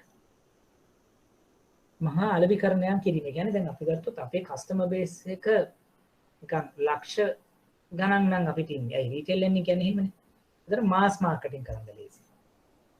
දැන් නැත්තම් අපි හිතමු corporate customers ලා ගත්තොත් 10 දෙනෙක් ගත්තොත් 10 දෙනෙක්ගේ අවශ්‍යතාව වෙනස්. නමුත් retail ගත්තොත් ඔක්කොම doctors ලාද nurse ලාද ගුරුවරුද individuals ලා නම් හරි ලේසි leaflet එකක් ගාව TV advertisement එකක් දැම්ම personal loan මෙහෙමයි කියලා අපිට ලේසි. පොලි අනුපාත ටිකක් වැඩි. මොකද අර සාමාන්‍යයෙන් corporate එකක අපි දෙන්නොත් APLR + 0.5 මේගොල්ලන්ට PLR + 4.5 ගහුවා කියලා කමක් නැහැ. ඒ සුරකුම ඇති නැති දෙකටම එනවනේ මේ. විවිධාංගීකරණය කියන්නේ අපිට ඩයිවර්සිෆිකේෂන් වලට යන්න පුළුවන්. දැන් මේකේ ඉන්න එක එක සෙග්මන්ට් වලට ගියාම ඉන්ඩිවිජුවල්ස් ලගේ උනත් ඩයිවර්සිෆයි වෙන. එකම සෙට් එක නෙවෙයි. SMEs ලා ඉන්නවා. එක එක සෙක්ටර්ස් වල ඉන්නවා. ડોක්ටර්ස් ලා නර්ස් ලා ඉන්නවා. ගුරුවරු ඉන්නවා. ලෝවර්ස් ලා ඉන්නවා. ඒ විදිහට අපිට යන්න පුළුවන්. ආර්ථික වශයෙන් නොසලකා හැරි කොටසකට සේවාව සැපයීම. දැන් සමහරලාට මේ පර්සනලයිස් අප්‍රෝච් එක දෙනකොට කන්සම්ප්ෂන් ලෝන් යනකොට ඇත්තටම ඕනම රටක දැන් ඒගොල්ලන්ට ටිකක් ලේසි නෑනේ මේ ණය ගන්න. සුරකමක් නැතුව ගන්න එහෙම ගියාම අමාරුයිනේ. නමුත් දේශපාලනික සමාජීය සංස්කෘතික වශයෙන් උත් අපි පොඩි තල්ලුවක් මෙතෙන්දි කරනවා. මොකද මේ වගේ රීටේල් නැත්නම් පාරිභෝජන ණය. ඇත්තටම උදාහරණයක් ගත්තොත් දැන් අපි සාකච්ඡා කරොත් දැන් අපි ආසයි ගියක් හදාගන්න නේ. නමුත් අපි කල්පනා කරොත් දැන් අපිට ගියක් හදාගන්න බැංකුවකින් කියනවා නම් රයිට් වා මේ සැලරි ලෙවල් එක මෙහෙම කරන්න මෙහෙම ලෙවල් එකට යන්න සමහරවිට අපි අපහසුතාවයකටපත් වෙනවා. නමුත් තව බැංකුවක් කිව්වොත් නෑ සාමාන්‍ය රුපියල් 75000කට වඩා වැඩි සැලරි එකක් ගන්න කෙනෙකුට අවුරුදු 25කට 30කට යටත් වෙලා නිවාස ණය ලබා දෙනවා. අලුතෙන් ගන්න ඉඩම් ගන්න අලුත දියා කරන්න තව නිවාස ණය පවර ගන්න අන්න යාක. දැන් මොකද වෙන්නේ? එහෙමනම් අපිට ලොකු බෙනිෆිට් එකක් එතනදී එනවා. දැන් අපි කොහෙවත් අර කාගෙන්වත් හවුහරණක් නැති කොට්ටාසයකට ණය ටිකක් හම්බ වෙනවා. ක්‍රෙඩිට් කාඩ් එකක් හම්බ වෙනවා. පර්සනල් ලෝන් එකක් හම්බ වෙනවා. এডুকেෂන් ලෝන් එකක් හම්බ වෙනවා. වෙඩින් එකක් ගන්න ලෝන් එකක් හම්බ වෙනවා. එතකොට මොකද වෙන්නේ? අපි කාගෙන්වත් ඩිපෙන්ඩන්ට් නෑ. අපි කල්පනා කරා රයිට් අපි ඉන්ඩිපෙන්ඩන්ට්. අනිත් අපි අර සමාජීය එහෙම නැත්නම් සමාජය තුල අපිට දැන් අනිත් අයට දැන් සල්ලි තියෙන මිනිස්සුෙකුට වගේම මටත් ලෝන් එකක් දාලා ටිකක් හදන්න. ලෝන් එකක් දාලා කාර්යයක් ගන්න පුළුවන්. ඒ මට්ටමට අපි මානසිකත්වය අපි හැදෙනවා. ඒතකොට ඒවත් නිකන් සමාජයේ තත්ත්වයේ ඉහළ දැන්වීම සඳහා කරන කාර්යභාරය.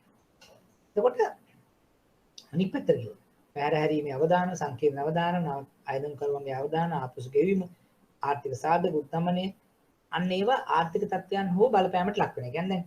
ඒ කියන්නේ දැන් අපි මෙහෙම දෙනකොට ඒකේ තියෙන අනිත් ගැටලු ටිකකුත් දැන් මෙතන සාකච්ඡා කරනවා. ඒ කියන්නේ මෙහෙම අපි ඒ කියන්නේ මේක SME customer කෙනෙක් corporate customer කෙනෙකුට වඩා අපි vulnerable. ඒ vulnerable වෙන්නේ මෙන්න මෙහෙම. ඒ කියන්නේ දැන් අපි සාකච්ඡා කරොත් ඒ පුද්ගල ලබා ගන්න ආදායම එහෙම නැත්නම් එයාගේ පරිසර පවුලේ තත්ත්වය, රටක තියෙන පොලි අනුපාත, ඉන්ෆ්ලේෂන් එක, ජොබ් තියනවද නැද්ද, පේ කට් එකක් තියනවද, නැත්නම් මේ අපි කියමු ලොක්ඩවුන් වගේ දේවල් මේ කාලේ වෙච්චි ඒවා බලපානවා මේගොල්ලන්ගේ ඒ ණය ආපසු ගෙවීමේ අවදාන ආපසු ගෙවීමේ හැකියාව තීරණය කිරීම සඳහා. ඊළඟට ණයකරුවන් අධීක්ෂණය පිණිස වැදගත් වන යාවත්කාලින ආදායම් තොරතුරු ආදී ලැබෙන කලාතුරකින්. ප්‍රවීණ ණය විභාගය ප්‍රයාශීල ණය පරිපාලනයක් මේ ඇවිල්ලා ඒ කොහොමද ණය කලබක් අපි හොඳට පවත්වාගෙන යන්නේ කියන එකත් පොඩ්ඩක් කිව්වා. මම ඒක වැඩිපුරම ටච් කරන්නේ නැහැ. ඊළඟට මේ තියෙන්නේ පොඩ්ඩක් ඔය ඕකේ තියෙන අවදානම් වර්ග. අරක දැන් අපි ඒකේ ධනාත්මක දේවල් වගේම ඍණාත්මක දේවලුත් තියෙනවා. පොලි අනුපාත, මෙහෙයුම් අවදානම්, ද්‍රවශීලතා අවදානම්. ඒවත් මෙන්න මේ රීටේල් ලෙන්ඩින් නැත්නම් රීටේල් පැත්තට වැඩි බර කරගෙන ගියාම අපිට තියෙන යම්කිසි ගැටලු ටිකක් තමයි මේ කියන්නේ. දැන් පොලි අනුපාත අවදානම් කියන්නේ දැන් අපි ගත්තොත් වේරියබල් ඉන්ට්‍රස්ට් රේට්ස් වලට අපි දීලා පොලි අනුපාත අඩු වැඩි වීම මත ණය කලබට බලපෑමක් වෙනවා. ඒ කියන්නේ උදාහරණයක් වනකොට පොලි අනුපාත ඉහළ යනකොට ණය අවදානම් වැඩි වෙලා අය කරගන්න බැරි වුණොත් ප්‍රශ්නයක් වෙනවා. ඒ කියන්නේ එහෙම නැත්නම් පොලි අනුපාත අඩු වෙනකොට දැන් අපිට අනිත් පැත්තෙන් ආදායම අහිමිවීමක් සිද්ධ වෙන්නත් පුළුවන්. මොකද මාජින් අඩු කරගන්න උලා. ඒ හින්දා පොලිය එහෙම වීම නිසා අපිට අවදානමක් වෙනවා.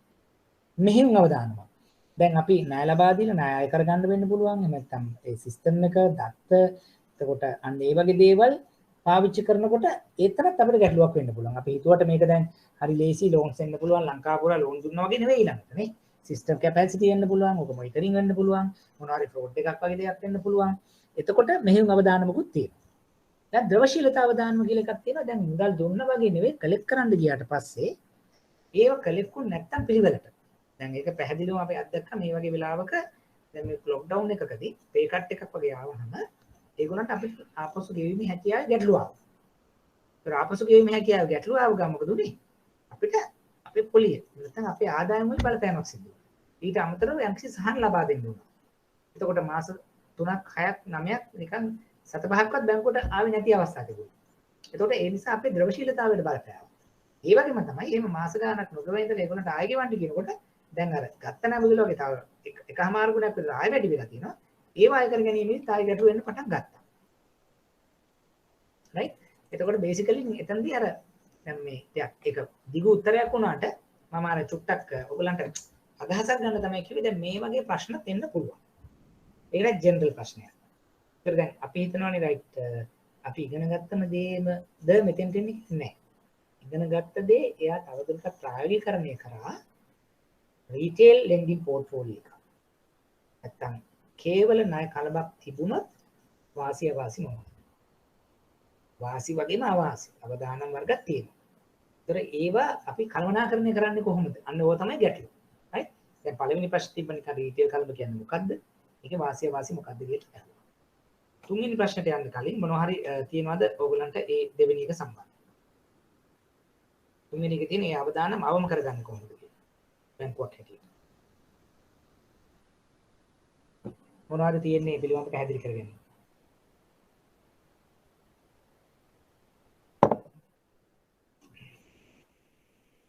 හරියට එකපාර ඔලුවට වැදුනේ නැති වුණාට කමක් නැහැ.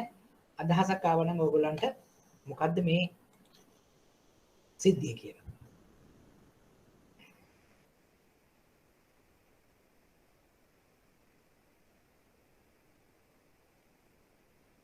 ගැටුනේ?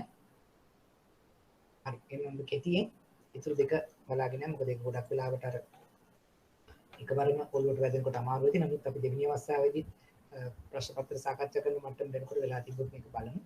නමුත් නැත්තම් දලව මේක අදහසක් ගන්න දැන් මේ වගේ දේවල් අපිට ඉදිරියේදී නැවතත් එක්ස්පෙරිමන්ට් දෙන්න පුළුවන්. දැන් අපි මේ කියන්නේ දැන් මෙහෙම වෙලා රීටේල් කියන්නේ මේක කිව්වා. ඒකේ වාසිය වාසි කිව්වා. ඒ නිසා යන අවදානම් අවම කර ගැනීම සඳහා අපිට කරන්න පුළුවන් දෙයක් තමයි ප්‍රත්‍යක්ෂක මණ්ඩල ජ්‍යෙෂ්ඨ කළමනාකාරීත්ව ව්‍යුහාත්මක අධ්‍යක්ෂණය. ඒ කියන්නේ අපි දැන් corporate management වෙන්න පුළුවන් director board එකෙන් අපි දැන් මේ structured approach එක මේක supervision එකක් කරන්න පුළුවන්. ඒ කියන්නේ දැන් අපි ගත්තොත් product wise, sector wise, region wise exposures කොහොමද? ලාභ කොහොමද? වෙන් කිරීම කොහොමද? අය කර ගැනීම කොහොමද? ඒ වගේ අර MIS එකක් එක අපි බලනවා. රටේ තත්ත්වෙත් එක්ක අපි කොතනද ඉන්නේ? දැන් ක්‍රෙඩිට් කාඩ් පෝර්ට්ෆෝලියෝ එක ලංකාවේ මෙතන තියෙන්නේ. අපේ බැංකුවේ කොතනද තියෙන්නේ? ඒතර ඕවර්ऑල් මොකද්ද ඩිෆෝල්ට් රේට් එක? අපේ කොහෙද තියෙන්නේ? අපේ සෙග්මන්ට් මොනවද? ඒව ඉන්කම් ලෙවල් මොනවද? ගැටලු දැන් පහුගිය අවුරුදු 5ට සාපේක්ෂව දැන් අපේ වර්ධනය වෙලා තියෙන්නේ කොහොමද? අන්න ඒ විදිහට ඒක හැම වෙලේම ක්ලෝස් සුපර්විෂන් එකක් කියලා. ඊළඟ තමයි පැහැදිලි අකණ්ඩ ප්‍රතිපත්තීන් මෙහෙම. දැන් අපි ගත්තොත් ඔපරේෂනල් ගයිඩ්ලයින්ස් නැත්නම් පොලිසිස් අපි ඒවා කන්සිස්ටන්සි විදිහට කරගෙන යනවා. රිගියුලර්ලි බලාගෙන යනවා. කියන්නේ දැන් ඒක නිකන් දැන් අපි කිව්වොත් මේක ග්‍රෝ කරන්න කියලා නිකන් ඉඳලා ඊළඟට ආයේ එකපාර නිින්දෙන් නැගිටලා වගේ දැන් මේක ග්‍රෝ කරන්න එහෙම බෑ. අපේ තියෙන 5 year plan, 3 year plan, 10 year plan යන මාකට්ස් මොනවද කියලා ඒක අපි ඒව දිගට වැඩ කරගෙන යනවා කියලා. ඊළඟ ආංශික සීමාව නිපැයුම් සීමාව. කියන්නේ ප්‍රොඩක්ට් ලිමිට්ස් තියන්නත් පුළුවන්, සෙක්ටර් ලිමිට්ස් දාන්නත් පුළුවන්. කියන්නේ මෙන්න මේ අංශයට යන්න පුළුවන්. හරි ડોක්ටර්ස්ලාට මෙන්න මේ ගානට යන්න. ටෝටල් පෝර්ට්ෆෝලියෝ එක මෙච්චරයි. නර්ස්ලාට මෙහෙමයි. ගුරුවරුන්ට මෙහෙමයි. ලෝයස්ලාට මෙහෙමයි. දැන් ඒව අපි සෙට් කර ගන්නවා. මෙන්න අපේ ටෝටල් පෝර්ට්ෆෝලියෝ එකෙන් මෙන්න මෙච්චරයි රීටේල් පෝර්ට්ෆෝලියෝ එකේ වියුත්තේ. මොකද දැන් ටෝටල් පෝර්ට්ෆෝලියෝ එක 100ක් වෙනකොට ඒකෙන් 75ක් රීටේල් නම් අපි ප්‍රශ්නයක්. දැන් මේ වගේ අවස්ථාවක අපි ප්‍රශ්නයකට මුහුණ දෙනවා. ඒ 75ක්වත් අය කරගන්න බැන්නවනේ. නමුත් ඒක 125යි නම් ඊටු 175ක් වෙන පෝර්ට්ෆෝලියෝස්. ඒ වගේ අපි යම් ආකාරයකට තහනම් එහෙම නැත්නම් රෙස්ට්‍රික්ෂන්ස් දාගන්නවා සීමාව. අවදානම් රැකීමේ ක්‍රම අර මම කිව්වේ ඒක ක්‍රෙඩිට් වෙන්න පුළුවන්, මාකට් වෙන්න පුළුවන්, ලික්විඩිටි වෙන්න පුළුවන්. ඒතර ඒවා අවම කර ගැනීම සඳහා යම් කිසි ක්‍රියාත්මක විය හැකි අවස්ථා තියෙනවා. ඊළඟට සපලදායි අය කර ගැනීම සහ අධීක්ෂකයන්. ඒ කියන්නේ අපි අර ඕවර්ऑල් මැක්‍රෝ ලෙවල් අපි කොහොමද මේ ඉෆෙක්ටිව්ලි මේවා කලෙක්ට් කරන්නේ. ඒවා සුපර්වයිස් කරන්නේ. ඒ කියන්නේ සෙන්ට්‍රලයිස් කලෙක්ෂන් එකක් තියෙනවද? IT බේස් එකක් තියෙනවද? එහෙම නැත්නම් ඒක අවුට්සෝස් කරලා කරන දෙයක් තියෙනවද? නැත්නම් ඉන් හවුස් වලින්ද කරන්නේ? ඒක කවුද සුපර්වයිස් කරන්නේ? වීක්ලිද මන්ත්ලිද කොහොමද කරන්නේ ඒවා? විවිධාන් කරන උත්සාහය. කියන්නේ අපි ඩයිවර්සිෆයි කරනවා. ඒ කියන්නේ දැන් අර අපි වගේ එකම පැත්තකට නෙවෙයි. එකම ප්‍රොඩක්ට් එක නෙවෙයි. එකම කස්ටමර් බේස් එක නෙවෙයි. අපි එක එක ප්‍රොඩක්ට්ස් ටයිප් වෙන්න පුළුවන්. දැන් හවුසින් කියලා කිව්වොත් මුළු ඔක්කොම ගෙවල් හදන්න දෙන්නේ නැහැ. ලෑන්ඩ් ගන්න දෙනවා, ගෙවල් හදන්න දෙනවා, අලුත් ඇරියාවට දෙනවා, ටේක් ඕවර් කරන්න දෙනවා. ඒක ඇතුළෙත් අපි විවිධාංගීකරණය කරලා තියෙනවා. ඒතර අපි දන්නවා රයිට්. දැන් අපි ගෙවල් හදනවා මෙන්න මේ වගේ එකක් යනවා. නමුත් දැන් টොප් අප් ලෝන් එකක් දුන්නොත් අපි දන්නවා ඒක එච්චර අමාරුවක් නැහැ. හරි නැත්තම් ලෑන්ඩ් එකක් කරන් ගයක් හදලා ඒක টොප් අප් කරනවා කියන්නේ ලොකු එක්ස්පෝෂර් එකක්. නමුත් අරෙම කොටසකුත් තියෙනවා. ඊළඟට වෙන බැංකුවල හොඳට ගෙවන එකක් අපි ටේක් ඕවර් කරනවා. ඒතර අපි දන්නවා රයිට් එයා හොඳට කරපු නිසා ට්‍රැක් රෙකෝඩ් එකක් එක අපි ගත්තම හනියක් නැහැ. ඒ විදිහට අපි බලනවා විවිධාංගීකරණ උත්සාහයනුත් කරනවා. ඒතර මෙන්න මේවා ගොඩක් දේවල්ට කොමන්. මම මේ කියන්නේ රීටේල් වලට විතරක් නෙවෙයි. මම මේ වෙලාව අරගෙන එක්ස්ප්ලেইন කරන්නේ දැන් මේක SME ලෝන් එකකටත් මේ ටිකම කොමන්. කෝපරේට් ලෝන් එකකටත් මේ ටිකම කොමන්. දැන් අපෙන් ඊළඟ පාර ඇහුවොත් සුළු මධ්‍ය පරිමාණ කර්මාන්තකරුවන්ට ණය ලබා දීම නිසා සිදුවන අවදාන අවම ගැනීමේ බැංකුව ගන්නා ක්‍රියාමාර්ග මොනවද විස්තර කරන්න කියලා මේ තියෙන්නේ. මේකේ හැම් පිටිම හරි. මේකේ හැම් පිටිම හරි. චුට්ටක් ඒට මේට වෙනවා. නමුත් දැන් මේ පාඩම් කරන පාඩම් කිරිල්ල ඉතුරු දෙක තුනටම මේක හරියනවා කියන එකයි මම මේ පැහැදිලි කරේ. අන්තිම එක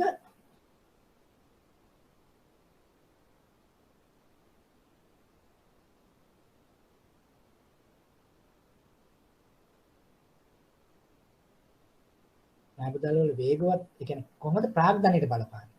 දැන් මේ විදිහට අපි දැන්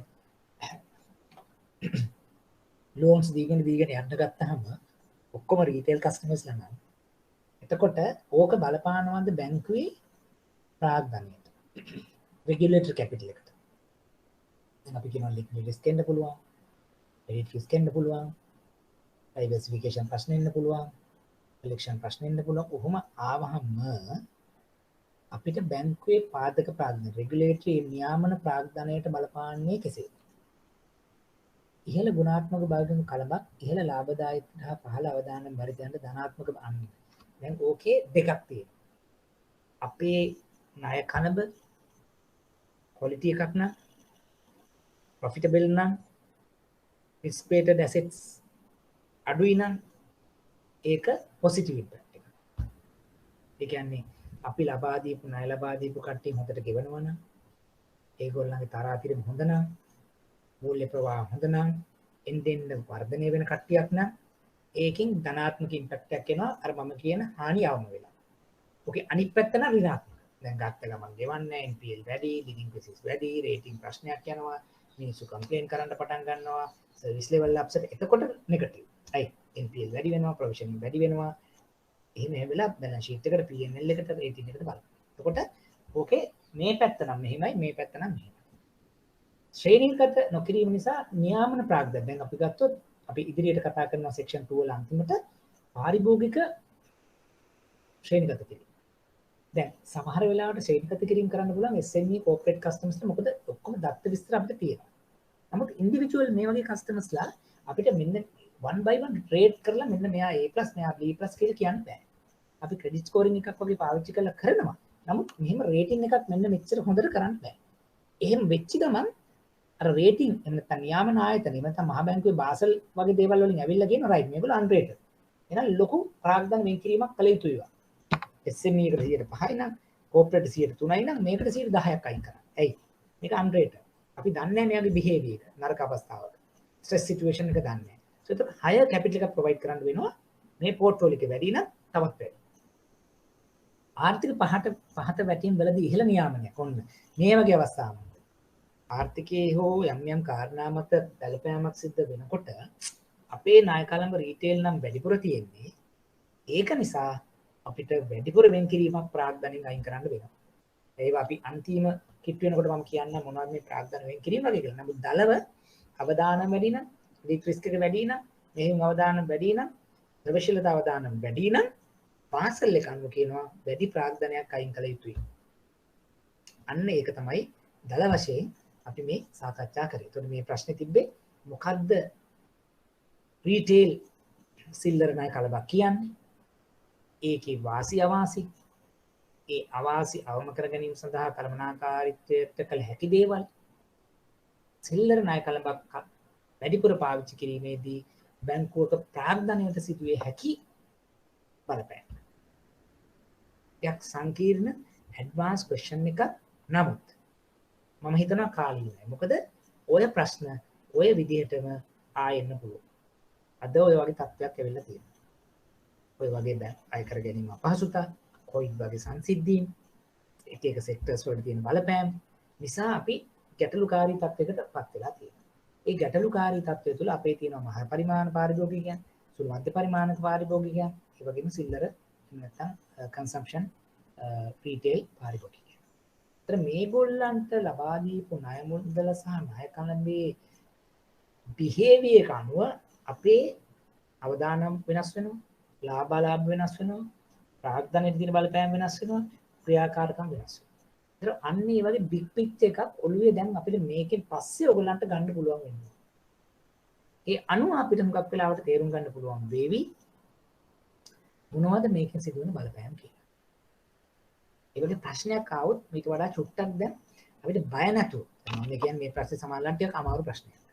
නමුත් අපි හිතමුකෝ විභාගෙ ලියාගෙන යනවා නම් ඔයාලට දැන් තේරෙනවා ප්‍රශ්න 4ක් කරලා පස්වෙනි ප්‍රශ්නේ දැන් මම හිර වෙලා ඉන්නේ. ඒතර මේ වගේ ප්‍රශ්නයක් තිබ්බහම දැන් මේකත් අමාරු වුණත් අපි මේ වගේ එකක් ඇටෙම්ප් කරලා කියවලා බලලා තියෙනවා නම් රයිට් මේක තමයි ඊටු වලට සාපේක්ෂව ටිකක් ලේසි දෙයක්. කියලා හිතලා කරන්න පුළුවන් දෙයක්. රයිට් මොන හරි ප්‍රශ්න ගැටලු තියෙනවා.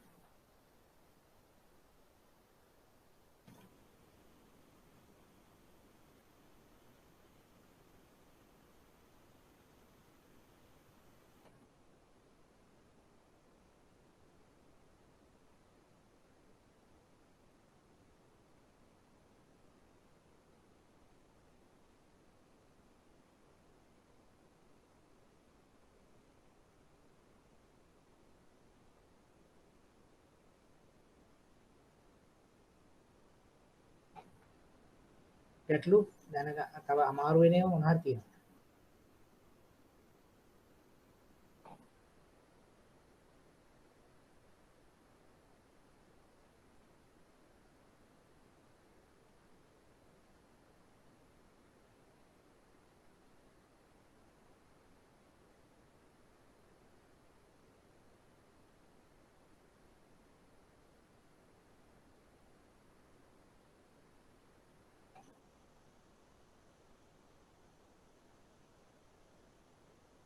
right එහෙනම් අපි මෙන්න මේ ප්‍රශ්නෙට 2019 මාර්ච් question number 4 right මේක අපි දැන් සාකච්ඡා කරමු විනාඩි දෙකක් මට දෙන්න ඒ අතරතුර ඔයගොල්ලෝ මේ සම්බන්ධයෙන් බලන්න මේකට අපිට මොකද්ද දෙන්න පුළුවන් මොන වගේ ආන්සර් එකක්ද මේකද ඔයගොල්ලන්ට හිතෙන්නේ මොකද මෑත කාලීනව අපු දෙයක් නේ අර වෙනද අහනවට වඩා ටිකක් වෙනස් විදිහට තමයි මෙයා ඇහුවේ. එතකොට මේකේ කියන්නේ ණය පහසුකම දෙනවා. මේක ණය පහසුකම පාවිච්චි කරන ගණදෙනුකරුවන් කවුද? සහ ඒකේ ප්‍රයෝජන එච්චරයි. ඒතර ලකුණු 20ක් ගන්න පුළුවන්. අපිට තියෙනවා ප්‍රශ්න 4ක්. ODE ගැන විස්තර ලොකුවට කියන්න දෙයක් නැහැ. ODE එක පාවිච්චි කරන ගණදෙනුකරුවන් කවුද? මොන වගේ ක්‍රමයක් සඳහා පාවිච්චි කරන්නේ එච්චරයි. එතකොට දැන් අර අපි කලින් ක්‍රමවේදයට මේක පාඩම් කරගෙන තියෙනවා නම් සහ ගිය සතියේත් අපි මම කිව්වා මේක තවත් ඒක වැඩි දියුණු කරගන්න ක්‍රමවේදයකට කියලා මොකද අර එක්සැමින අහලා තිබ්බ ටිකක් මෙන්න මේ ප්‍රොඩක්ට් ඩිස්ක්‍රිප්ෂන් එක ඒ දෙක එකතු කරගත්තා නම් මම හිතනවා අපිට ඉතාම හොඳ උත්තරයක් හිතන් හදාගන්න පුළුවන්.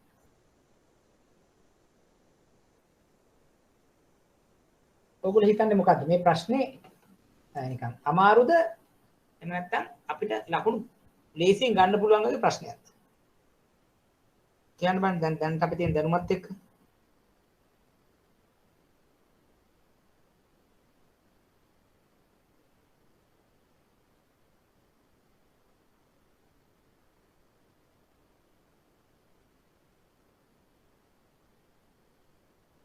ඔයගොල්ලෝ හිතන්නේ කොහොමද මේක ලේසි ප්‍රශ්නයක්ද?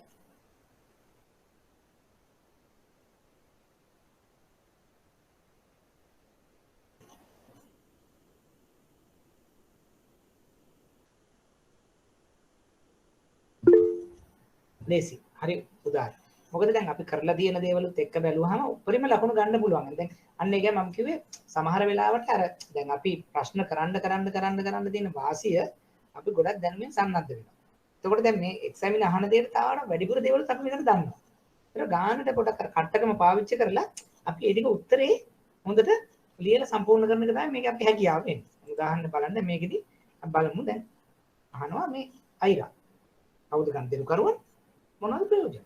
දැන් අයිරාගේ කල්පනා කරගන්න එකපාර දැන් ගනුදෙනු කරුවන් කිව්වම දැන් බලන්න. පුද්ගලිකය ගන්නවද මේක? ඔව්. සුළු මධ්‍ය පරිමාණ කර්මාන්ත? ඔව්.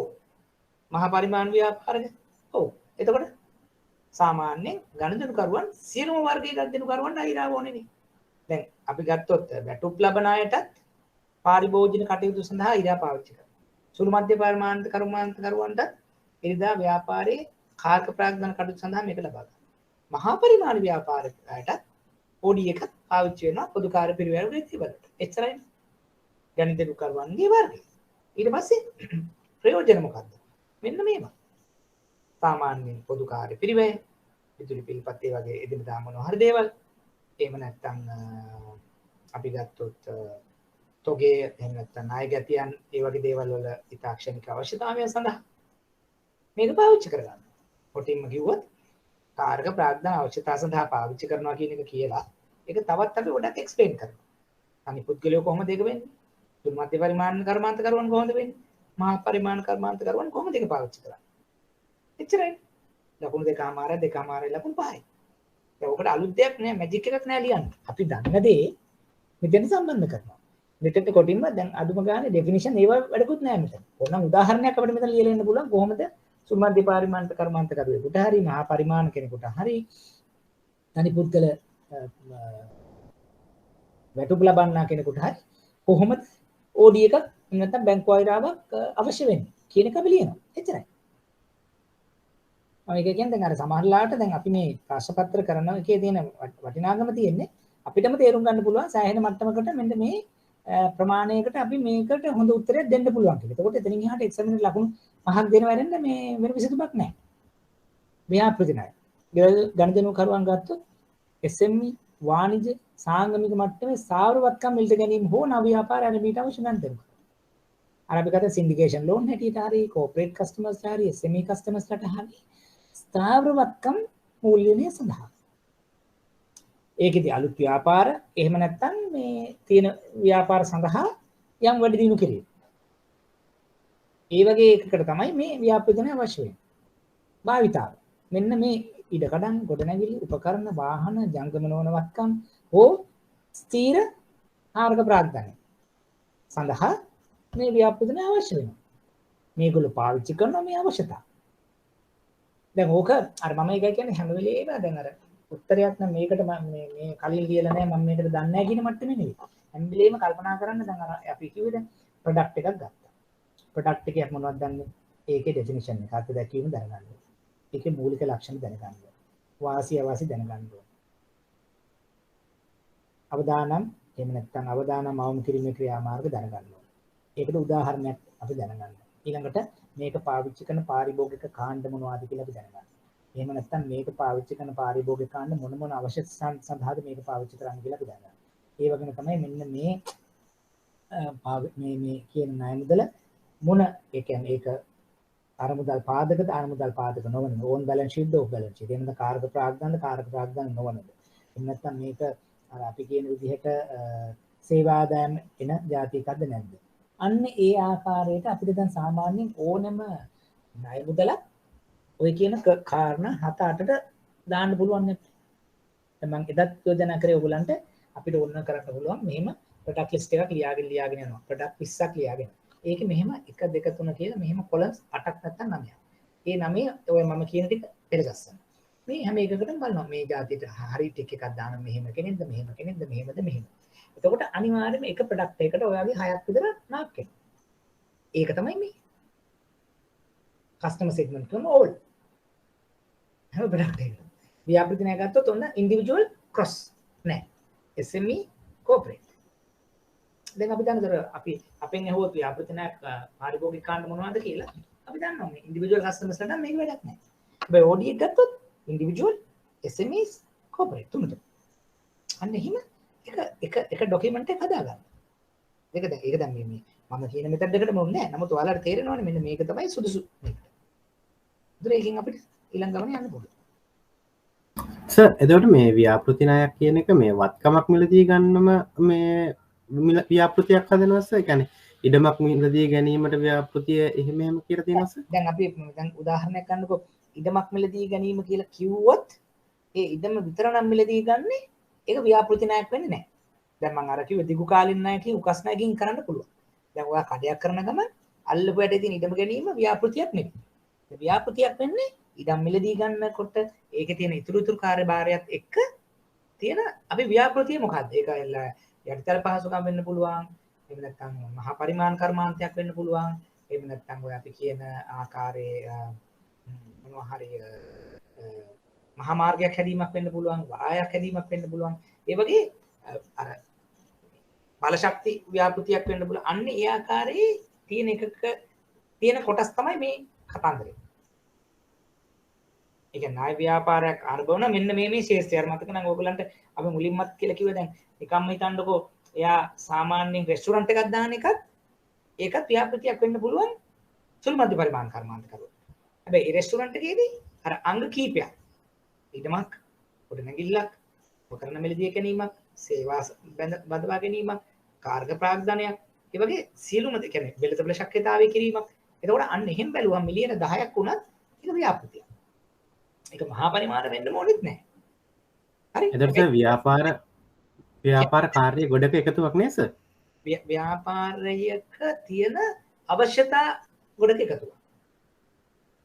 ඒ කියන්නේ දැන් ඉදම ගැනීම කියලා තැනටම ලඝු කරොත් එම ඒක ඇත්තටම ව්‍යාපෘතියක් හැටියට ගන්න බෑ. ප්‍රොජෙක්ට් එකක් වෙන්නේ නැහැ.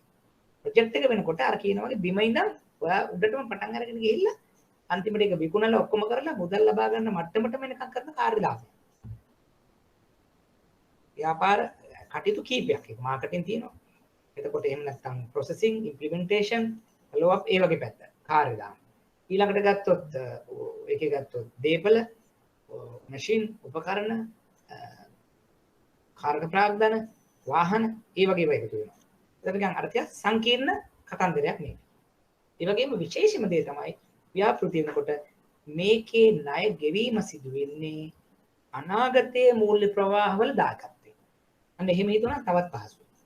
දැන් කඩේ කල්ලපු ඇත්තේ ඉඩම ගත්තාම ඒකේ යා ගෙවන්නේ කඩේ තියෙන ආදායමෙන් නම් හරි එතකොට මහලුකු දෙයක් නෙවෙයි ඒක ව්‍යාපෘතියක් නෙවෙයි. හැබැයි එයා ඉඩමක් කරගෙන සුපර් මාකට් එකක් හදනවා නම් අන්න ඒකේ ණය ගෙවන්නේ අනාගතයේදී සුපර් මාකට් එකෙන් ජනිත වන ආදායමෙන් කියලා අන්න ඒක ව්‍යාපෘතිය. විශේෂයෙන් මේකේ ලක්ෂණ ටිකක් තියෙනවා ව්‍යාපෘති ණයක. මූල්‍ය ප්‍රවාහ වලට යටත් වෙනවා. ඒ වගේම තමයි ඒක සඳහා අනිකුත් අපි කියනවා ඒකට ශක්්‍යතාවයන් වලට යටත් වෙනවා. ඒ කියන්නේ මූල්‍ය ශක්්‍යතාවය, ආර්ථික ශක්්‍යතාවය, නීති ශක්්‍යතාවය, පාරිසරික ශක්්‍යතාවය, කළමනාකරණ වෙළඳ ඒ ශක්්‍යතාවයන් වලට යටත් වීම. ඒ කියන්නේ ඒව එකක් හරි අවුල් නම් මේක අවුල් වෙන්න පුළුවන්. එතකොට අන්න එහෙම බලන සංකීර්ණ ක්‍රියාදාමයක් නිසා තමයි අපි ඔය කියන තත්යකටපත් වෙන්නේ. ඒක පැහැදිලිද? පැහැදිලි සර්. වෙන මොනවද ගැටලු තියෙන්නේ?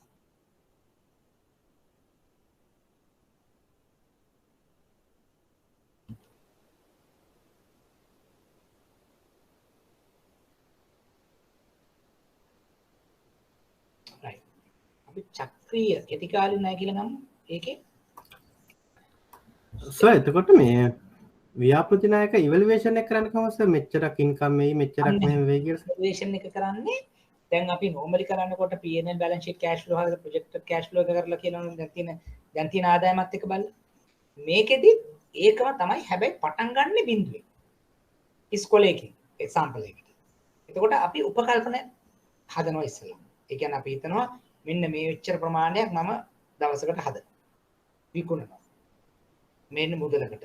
ඔන්න එහෙමනම් මගේ දෛනික ආදායම. මාසික ආදායම. වාර්ෂික ආදායම. ඒ වගේ අවුරුදු දෙකක් තුනක් ඉස්සරහට කොහොමද මගේ ආදායම වෙනස් වෙන්නේ? ඒ වගේම තමයි මගේ පිරිවැය. අනිකුත් වියදම්. මේම හදලා මම අනාගතය සඳහා P&L එක. අනාගතය සඳහා balance sheet එක. අනාගතය සඳහා cash flow එකක් හදනවා. ඒ ඇවිල්ලා P&L එක. ඒ කියන්නේ මූල්‍ය ශක්්‍යතාවය. ඒක අනුව බලනවා මගේ DSCR තියෙනවා. ඒක අනුව මගේ බලනවා interest cover එක තියෙනවා. එක. ඊළඟ වෙළඳපොළ ශක්්‍යතාවය. දැන් මම මේ විදිහට සුපර් මාකට් එකක් දැම්මම මට මාකට් එකක් තියෙයි. මොන වගේ කස්ටමර්ස්ලා එයිද? ඔය විදිහේ ප්‍රොඩක්ට්ස් මම තියන්න ඕනේ. මොකද්ද මගේ ඇඩ්වර්ටයිසින් කැම්පේන් එක? කම්පිටිෂන් එක මට කොහොමද තියෙන්නේ? හරි එතකොට ඒ සඳහා මම පයිලට් ප්‍රොජෙක්ට් එකක් කරන්න ඕනේ. මගේ මාකටිං බජට් එක කොච්චරද? එතකොට ඒ බජට් එකට සාපේක්ෂව මට මෙහෙම ආදායමක් ලැබෙනවා. අන්න ඒක තමයි වෙළඳ ප්‍රශක්තිය. පාරිසරික දැන් මම මේ කරන දේ අනුව වටපිටාවේ පරිසරයට අවශ්‍ය බලපත්‍ර මම ගන්නවද? ඒකෙන් බලපෑමක් තියනවද? පාකින් වගේ දේවල් කරනකොට මෙහෙම කොහොමද? එතකොට මේකෙන් අපේ රැබිලිටි ගියා නම් බලපෑමක් තියෙන කොහොමද? ශබ්ද දූෂණයක් එයිද? ඒව මට කන්ට්‍රෝල් වෙනවා. නෛතික ශක්්‍යතාවය. ලීගලි අපි මේ අප්‍රූවල්ස් අරගෙන ඔක්කොම කරනවා. එහෙනම් කලමනාකරණය කවුද මේක රන් කරන්නේ? එක්ස්පීරියන්ස් එක්කෙනෙක්ද? ටීම් එක බඳවගන්නේ කොහොමද? එතකොට හයර් ඇන්ඩ් ෆයර් කෝක් වෙනවද? ඒගොල්ලන්ගේ වේතන කොහොමද? ඒවා අනුගත වෙනවද? දැන් තියෙන වෙළඳපොලේ මාකට් එකත් එක්ක නැත්නම් මම හිතනවා මේකට මෙච්චර එක්ස්පීරියන්ස් තියෙන සේල්ස් මැනේජර් කෙනෙක් රුපියල් 5000ට 10000ට දානවා කියලා කිව්වට මාකට් එක 25 නම් මට කවදාවත් කරන්න බෑ. දැන් මම 30000ට 25000ට දාන්න මිනිහෙක් කොහොමද? එහෙම අරගෙන මගේ බජට් එකට මේක යනවා. බ්‍රේක් ඊවන් වෙන්නේ කොතනද? අන්න ඒ විදිහට එක එක පිළ එක අනුව අපි ඉවලුවේට් කරනවා. ඒ හැම එකෙන්ම එක ධනාත්මක වලින් තල්ලුවකුත් ඍණාත්මක වලින් මේකට අවදානකුත් වෙනවා. ආයෙ දෙක එකතු කරලා බලනවා ධනාත්මක ඍණාත්මක දෙක එකතු කරලා අපි යම්කිසි තත්යකට එනවාද බලනවා කොහොමද මේක නෙක්ස්ට් ලෙවල් එකට අරගෙන. ඒ විදිහට තමයි අපි කියන්නේ මේ ව්‍යාපෘති ණයක් නැත්නම් ව්‍යාපෘති ණයක් ලබා දීමේදී ඒ ශක්්‍යතාවයක් තියෙනවා කියනවා. පැහැදිලිද? ඒකට සංකීර්ණයි. ඒකයි වෙනම අපේ ප්‍රොජෙක්ට් ලෙන්ඩින් කියලා යුනිට් එකක් තියෙනවා. ඉන්ෆ්‍රාස්ට්‍රක්චර් ෆයිනෑන්සින් කියලා ගොඩක් වෙලාවට කෝපරේට් බැංකින් එකේ යුනිට් එකක් තියෙනවා. ඒක නෝමල් ලෙන්ඩින් වලට වඩා ටිකක් වෙනස්. සර් ඊට පස්සේ අපි ලෝන් එක දීලත් මේ ඔඩිට් කරන්න යනවා සර්. ලෝන් එක දීලා අර වගේම පසු විපරම් කරනවා. ඒ කියන්නේ ණය මුදා හරින්නේ කොටස් වලට. ඒ කොටස් වලට මුදා හරිනකොට ඒ අදාළ ඉන්වොයිසස් රිසිට්ස් හරියට තියෙනවද? නැත්නම් ඩිරෙක්ට් චෙක්ස් ඉෂුව කරනවා. ඒ කොටස ඉවර කරාම ඊළඟ කොටස දෙනවා. එහෙම දෙනවා. දීලා එක හදලා ඉවරුනහම පසු විපරම් කරනවා. අපේ බජට් එක ඔරිජිනල් බජට් එකත් එක්ක මේක යනවා. ඒ සේල්ස් අචීව් කරනවා. නැත්නම් එහෙම අපි හිතුවොත් දැන් 100 බිලියන් යනවා අවුරුදු 3න් කියලා ඉවරලා අරගේ 100 බිලියන් කියේ නැත්නම් ලෝන් එක රීපේ වෙන්නේ නැහැ. ඇයි 100 බිලියන් assumption එකටනේ අපි මේක කරලා තියෙන්නේ. එතකොට අවුරුදු ඇත්තටම මුළු ණය කාල සීමාව තුලමත් අපි ඒගොල්ලොත් එක්ක ඉන්නවා. හදිස්සි හරි විසි පරිදි නොගෙවන අවස්ථාවක සමාජලාට ප්‍රොජෙක්ට් එක අපි අත්පත් කරගෙන අපි රන් කරන්නත් වෙනවා. මොකද එච්චර සංකීර්ණයි ඒක. නැත්නම් අපි තව කට්ටියව දාලා තව බයස්ලා හොයලා තව ස්පොන්සර්ස්ලා හොයලා ප්‍රොජෙක්ට් එකට තව කට්ටිය දීලා එහෙම කරන අවස්ථාවක් තියෙනවා.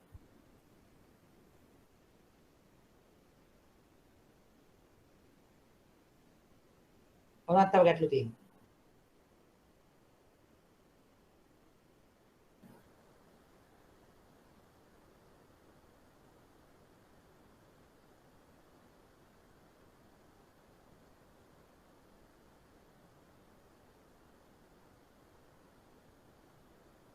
right එහෙමනම් ඊළඟ එක චක්‍රීය කෙටි කාල ණය කියලා ගත්තොත් ඒකේ ගනුදෙනුකරුවෝ කියලා කියන්නේ short term view වලින් මේක නම් ගොඩක් වෙලාවට ඉතින් සුළු මධ්‍ය පරිමාණ ඒකට ව්‍යාපාරික ගනුදෙනුකරුවන් වාණිජ්‍ය ආයතන ඊවන් තනි පුද්ගලයෝ ව්‍යාපාර ලේදෙන ඉතින් සෑහෙන ප්‍රමාණයක් ඉන්නවා කාරක ප්‍රාග්ධන අවශ්‍යතා ගන්න. එතකොට චක්‍රීය කාරක ප්‍රාග්ධන පහසුකම් මෙහෙම චක්‍රය අනුව කාල සීමාව තීරණය වෙනවා. එතකොට ඒ අනුව මුදල් උපයන එහෙම නැත්නම් ආපසු ගෙවීම සිදු කරනවා. හරිද? ඒක නම් ස්ට්‍රේට් ෆෝවර්ඩ් එකක්. නමුත් අහලා තියෙනවා. ඔඩපන මේ අර අපි කිය ප්ලෙජ් ලෝන් එක. සිය ආනයන බිල්පත් සඳහා මූලකරණයන් අවශ්‍ය ආනයනකරුවන් මිල උච්චාවචනය වෙන නිසා තත්ත්වයන් ආරක්ෂණ ගොවියන්ට මේක අවශ්‍යයි. වී වෙනත් මූල හිමියන් සඳහා ඔහුගේ හිඟතාවල වැළැක්වීම සඳහා මේක අවශ්‍යයි. කියන්නේ උදාහරණයක් ගත්තොත් අපි දැන් ඔඩපන එහෙම නැත්නම් ප්ලෙජ් ලෝන් කියන එක අපි දකිනවා විවිධාකාරයි. එකක් තමයි ඔය තොගය අර කියන වගේ බැංකුවේ ඒ අදාළ පාරිභෝගිකයාගේ අයිතිය යටතේ එහෙම නැත්නම් පාලනයේ යටතේ තබා ගන්න අවස්ථාවන් වලදී ප්ලෙජ් ලෝන් දෙනවා. ඒ වගේම තමයි අපි ડોකියුමන්ට්ස් අපි ගාව දැන් ඉම්පෝට් කරන කෙනෙක්ගේ කස්ටමර් කෙනෙක්ගේ අපි වාහනයක පත්‍රය අපි ප්ලෙජ් එක හැටියට තියාගෙන අපි ඒක ඉම්පෝට් ලෝන් කියලා කියනවා. ඒ තියාගෙනත් අපි යාට මූල්‍යකරණය සිදු කරන අවස්ථා තියෙනවා. ඒක අවශ්‍යතා කාර්ක ප්‍රාග්ධනය තමයි මූලික. ඒකේ යටතේදී එක්කෝ මිල උච්චාවචනය එහෙම නැත්නම් කාර්ක ප්‍රාග්ධන අවශ්‍යතාවය එහෙම නැත්නම් තොග රැස් කර ගැනීම තොග හිගයන් වළක්වා ගැනීම කියන කාරණා සඳහා මේක උපකාරී වෙනවා. එතකොට ඒක ප්‍රායෝගිකව අපි දකින්න දෙයක් තමයි සාමාන්‍යයෙන් ආයනයන බිල්පත් මූල්‍යකරණය. ඒ කියන්නේ එක්ස්පෝර්ට් ඉම්පෝර්ට් බිල් ෆයිනෑන්සින් කියන එක. ඔය දැන් ඉම්පෝර්ට් ලෝන් කියලා කියන්නේ ඇත්තට ප්ලෙජ් දාලා. ඊළඟට වෙළඳ සම්භාර ඒවට අත්තිකාරම්. ඔය කියන්නේ අපි දැන් මොකක් හරි ඇසෙට් එකක් නැත්නම් කරන්ට් ඇසෙට් එකක් මෝගේජ් කරගෙන ඊළඟට අපි ලබා දෙන දේවල් ඒ අවස්ථාව.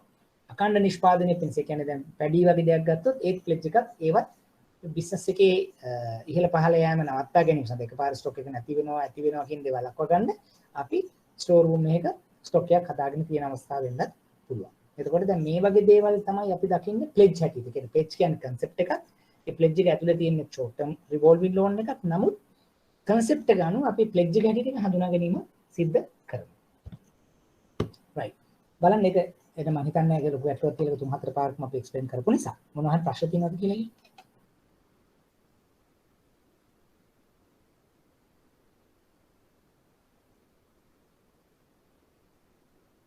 එතකොට Q 5 කියන එකට ගියොත් ඒකේ තියෙනවා කාර්ය ප්‍රාග්ධාන මූල්‍යකරණයේදී අවබෝධාත්මකව ක්‍රියා කිරීම සහ ඒවා නිසි පරිදි යොදා ගැනීම ණයකරු සන්තුෂ්ටිපත් කිරීමට පමණක්ම බැංකු අරමුදල් වල ආරක්ෂක සඳහා තීරණාත්මක වේ.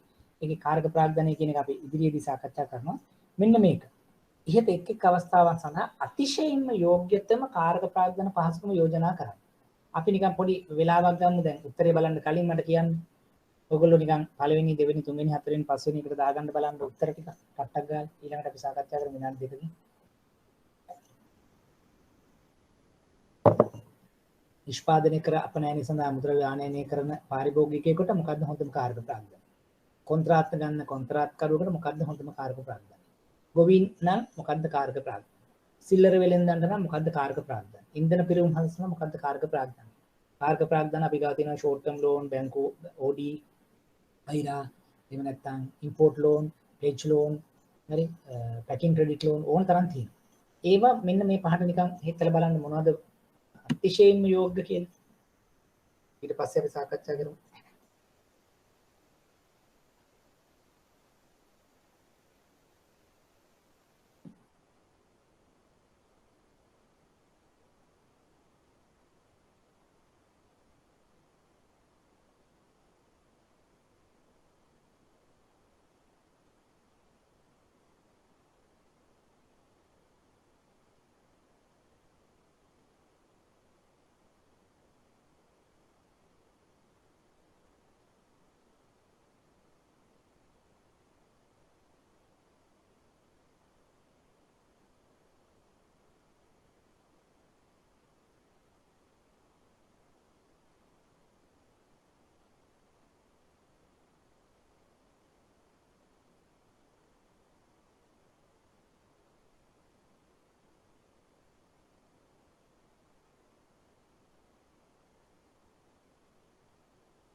හරිද? එහෙනම් බලමුද උත්තර ටික. right.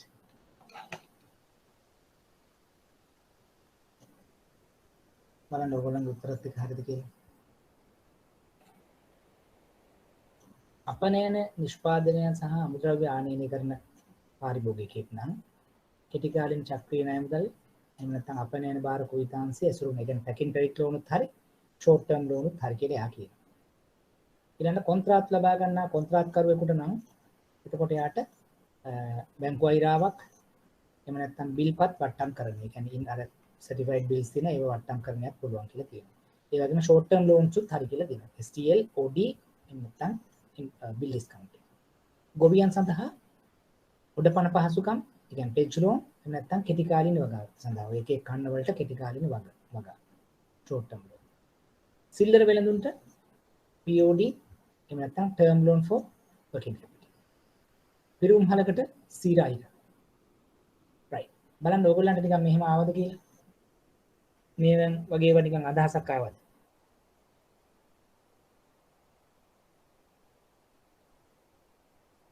සර් මේ ෂෝට් ටර්ම් රිවෝල්විං එකක් පිරුම් හලකට දෙන්න පුළුවන් නේද සර්? පිරුම් හලකට ෂෝට් ටර්ම් රිවෝල්විං දෙන්න පුළුවන්. හැබැයි ටිකක් ගැටලුවක් තියෙන්නේ. ඒකේ දැන් හැම සතිපතාම මෙයාට එනවනේ payments. ඒ කියන්නේ මෙයා ෆුවල් ගන්න ඕනේ. ඊට පස්සේ ඒ ෆුවල් එක අරගෙන මේ පැත්තෙන් කස්ටමර්ස් ලගෙන් කෑෂ් account එකට වැටෙනවා. එතකොට දැන් අපිට කෙටි කාලින චක්‍රේ නෑ දුන්න කියලා ලොකු වාසියක් නෑ හේතුව අරයට කෑෂ් දීලානේ ගන්න ඕනේ චෙක් එක. ඒක කියන්නේ දැන් අපි හිතමුකෝ දැන් එයාට පෝල් දෙනකොට එයා කෑෂ් දෙන්න ඕනේ.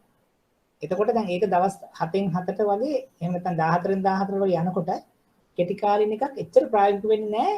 එච්චර පොඩි කාලෙක දීලා. ડોකියුමන්ටේෂන් ඔක්කොමත් එක්ක. ඒතර OD එකක් ඊට වඩා බෙටර්. OD එකදී කරන්නේ දවස් කලෙක්ෂන් එක අපි කියනවා අපිට දාන්න කියලා.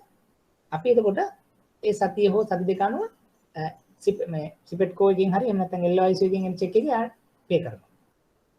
ඉතින් එහෙනම් ගොඩක් වෙලාවට අර කෑෂ් ෆ්ලෝස් ෆ්ලක්චුේෂන්ස් වැඩි හින්දායි පොඩි පොඩි කෑෂ් හැටියටයි දවසපතා එන හින්දායි අපිට ගොඩක් වෙලාවට OD එකක් තමයි අපි රෙකමන්ඩ් කරන්නේ. STL එක ටිකක් ප්‍රායෝගිකම නැහැ. මොකද අර අපි STL එකක් දුන්නා කියලා ඒක සෙටල් කරනකොට දවස් 30න් 15න් කීකේ දානකොට ඒක සෙටල් කරන්න එයාට ටිකක් ආපහු සල්ලි එකතු වෙන්නේ නැහැ නේ. අර ඩේලි කෑෂ් එක නැත්නම් තව තැනකට දාලා කරන්න ඕනේ. ඊට වඩා ලේසි OD එකක් ඉහළ පහළ යනවා. ඒ අතරතුර චෙක්ස් උත් යා තියෙනවා. අනිත් ඒවාට මොනවද තියෙන්නේ අදහසක්? මේ වගේ ඒවා හිතුණාද? මේ වගේ ඒවා ආවද? සර් මේ වගේ ප්‍රශ්නකදී අර යෝග්‍යතම ප්‍රාග්ධන පහසුකම කියලා තියෙනවනේ. එතකොට එකක්ද දාන්න ඕනේ නැත්නම් කීපයක් දැම්මම ප්‍රශ්නයක් නෑ. කීපයක් දැම්මත් කමක් නෑ. දැන් සමහරට අපි එකක්ම දාලා තිබ්බහම පොඩි ගැටලුවක් තියෙනවනේ අර එකක් විතරක් වගේ ලියන්න කියලා තිබ්බහම නම් අපිට එහෙම පුළුවන්. නමුත් මම යෝග්‍යතම කියලා ඇහුවට මේක ඉක්වලි හරිනේ. උදාහරණයක් ඔයා කිව්වොත් දැන් සිල්ලර වෙලෙන්දෙකුට සීරයිරා පහසුකම තමයි හරිම දේ. හැබැයි එයාට ඒ වගේම තමයි පර්මනන්ට් ස්ටොක් එකක් ගන්න සල්ලි දෙන්නත් එපා අපි. කාලයත් එක්ක එතකොට එයාට ස්ටොක් එක මේන්ටේන් කරන්න ටර්ම් ලෝන් එක කවුරුත් 3කට විතර දුන්නට කමක් නැහැ. එතකොට දැන් අපි එහෙම වුණොත් සමහරලාට දැන් අර මේක විතරක් ලියලා ඉන්නේ නැතුව අපිට පැහැදිලි නම් එයාට මේ වගේ ණය මුදලක් හෝ දෙකක් අවශ්‍යයි. කාර්ග ප්‍රාග්ධන ස්ථීර සහ කෙටි කාලින සහ දිගු කාලින කාර්ග ප්‍රාග්ධනයට කියලා අපි දෙකක් ලියුවට කමක් නැහැ. දැන් අපනයන එහෙම අපනයනය කරන කට්ටියට ඇත්තටම යානට මේ පැකින් ක්‍රෙඩිට් ලෝන් එක තමයි අපනයනය කරන කට්ටියට අවශ්‍ය වෙනවා මූලික අවධිය. හැබැයි ඊළඟට අනිත් පැත්තට ගත්තොත් එම එක්ස්පෝර්ට් බිල් ඩිස්කවුන්ටින් එකකුත් යාට කරන්න පුළුවන්. නැත්නම් STL ලෝන් එකක් දෙන්නත් පුළුවන් අර වගේ පැකින් ක්‍රෙඩිට් ලෝන් එකක් හැටියට. ඉතින් ඒ නිසා මේ දෙකක් තුනක් ලියුවා කියලා හානියක් නැහැ. අර ටිකක් අන්ඩර්ලයින් කරන්න આવොත් අපිට එකක් කරා වගේ මේකෙදි අපි පොඩ්ඩක් දෙක තුනක් ලියුවා කියලා මොකද පොඩි විස්තර කිරීමක් කරා කියලා හානියක් නැහැ. මොකද ඒක ඒ අදාළ පාරිභෝගිකයාට හෝ ඒ ණයලාභියාට සුදුසු වෙනවා නම් එයාගේ ස්ථාවර හෝ ස්ථීර හෝ පාදක මුදල් අරමුදල් පාදක නොවන ණයක් හැටියට හෝ අවශ්‍යතාවයක් සඳහා මේක සාධාරණයි. දැන් උදාහරණයක් ගත්තොත් රජයේ කොන්ත්‍රාත්කරුවෙක් ලබා ගන්නා කොන්ත්‍රාත්කරුවෙකුට මේ ඔක්කොමත් හොඳයි ඊට අමතරව ලියන්න පුළුවන් මොකද්ද? දැනුම් කර පහසුකම්. ඒකත් බොන්ඩ් සෑහෙන ඉල්ලනවනේ. කෙටි කාලින මේ ව්‍යාපෘති කෙටි කාලින මේ ප්‍රාග්ධන කටයුතු සඳහා මේ බැඳුම් කර පහසුකම් ලබා දීම කියන එකත් අපිට මෙතන යොදන්න පුළුවන්. සර් රජයේ කොන්ත්‍රාත්කරුවෙක්ට අපිට මේ ප්‍රොජෙක්ට් ලෝන් එකක් සින්ඩිකේට් ලෝන් එකක් වගේ දෙන්න පුළුවන්. ඒක පොඩ්ඩක් ට්‍රිකි. දැන් එහෙම දුන්නා කියලා කියන්නේ රජයේ කොන්ත්‍රාත්කරුවෙක් මොකද කරන්නේ? හැම්බෙලේම රජයේ මුදල් අරගෙන මේ වැඩේ කරන්නේ. එයා දැන් අපි ඉස්කෝලයක් හදනවා කියලා. නැත්නම් යුනිවර්සිටි එකක බිල්ඩින් එකක් හදනවා කියලා. ඒක රජයෙන් යාට මුදල් හම්බ වෙනවා. ඒ මුදල් හම්බ වෙනකොට කෙටි කාලිනව තමයි මෙයා ඒ මුදල් ටික හදලා ආයෙ ඊළඟ බිල් එක ගන්නකන් තමයි මෙයාගේ මේ අවශ්‍යතාවය තියෙන්නේ. හැබැයි ඒ වෙනකන් අපිට ඕන නම් එයාගේ මැෂින් මොනවා හරි ගන්න. ඒ කියන්නේ එක එක දේවල් ගන්න අපිට දිගු කාලයක් නෑත් දෙන්න පුළුවන් සුරුකමුට එහෙම. එහෙම නැතු සින්ඩිකේෂන් ලෝන් එකක් වගේ යන්නේ නෑ මේ රජයේ කොන්ත්‍රාත් කරුවෙක්. ඒ යන්නේ අර මං කියනවා වගේ මේ අපි තුමා හාබර් එකක් මොනවා හරි හදනවනම් අන්න ඒකට බිලියන ගාණක් යනවා නම් අන්න ඒ සඳහා අපිට බැංකු කීපයක් එකතු වෙලා කරන්න පුළුවන්. නමුත් කොන්ත්‍රාත් කරුවෙක් ගොඩක් වෙලාවට කරන්නේ කොන්ත්‍රාත් ගන්නකොට නම් ඒ කියන්නේ මුදල් පාස් වෙලා තියෙනවා ඒ මුදල් පාවිච්චි කරන මේ ක්‍රමවේදය තමයි කොන්ත්‍රාත් කරුවෙක් කරන්නේ. අර කලින් එකේදී වෙන්නේ මුදල් නෑ ඒක තමයි අපි ෆයිනෑන්ස් කරන්නේ. දැන් මහා මාර්ග හදන්න බිලියන 10ක් ඕනේ ගමන් රජයට මුදල් නෑ. ඒ බිලියන 10 තමයි බැංකු පහක එකතු වෙලා දෙන්නේ. ඊට පස්සේ කොන්ට්‍රැක්ටර්ස් එකතු වෙලා ඒක හදනවා කියන දෙවෙනි කාර්යභාරය. තාමුණක් තියෙනවා.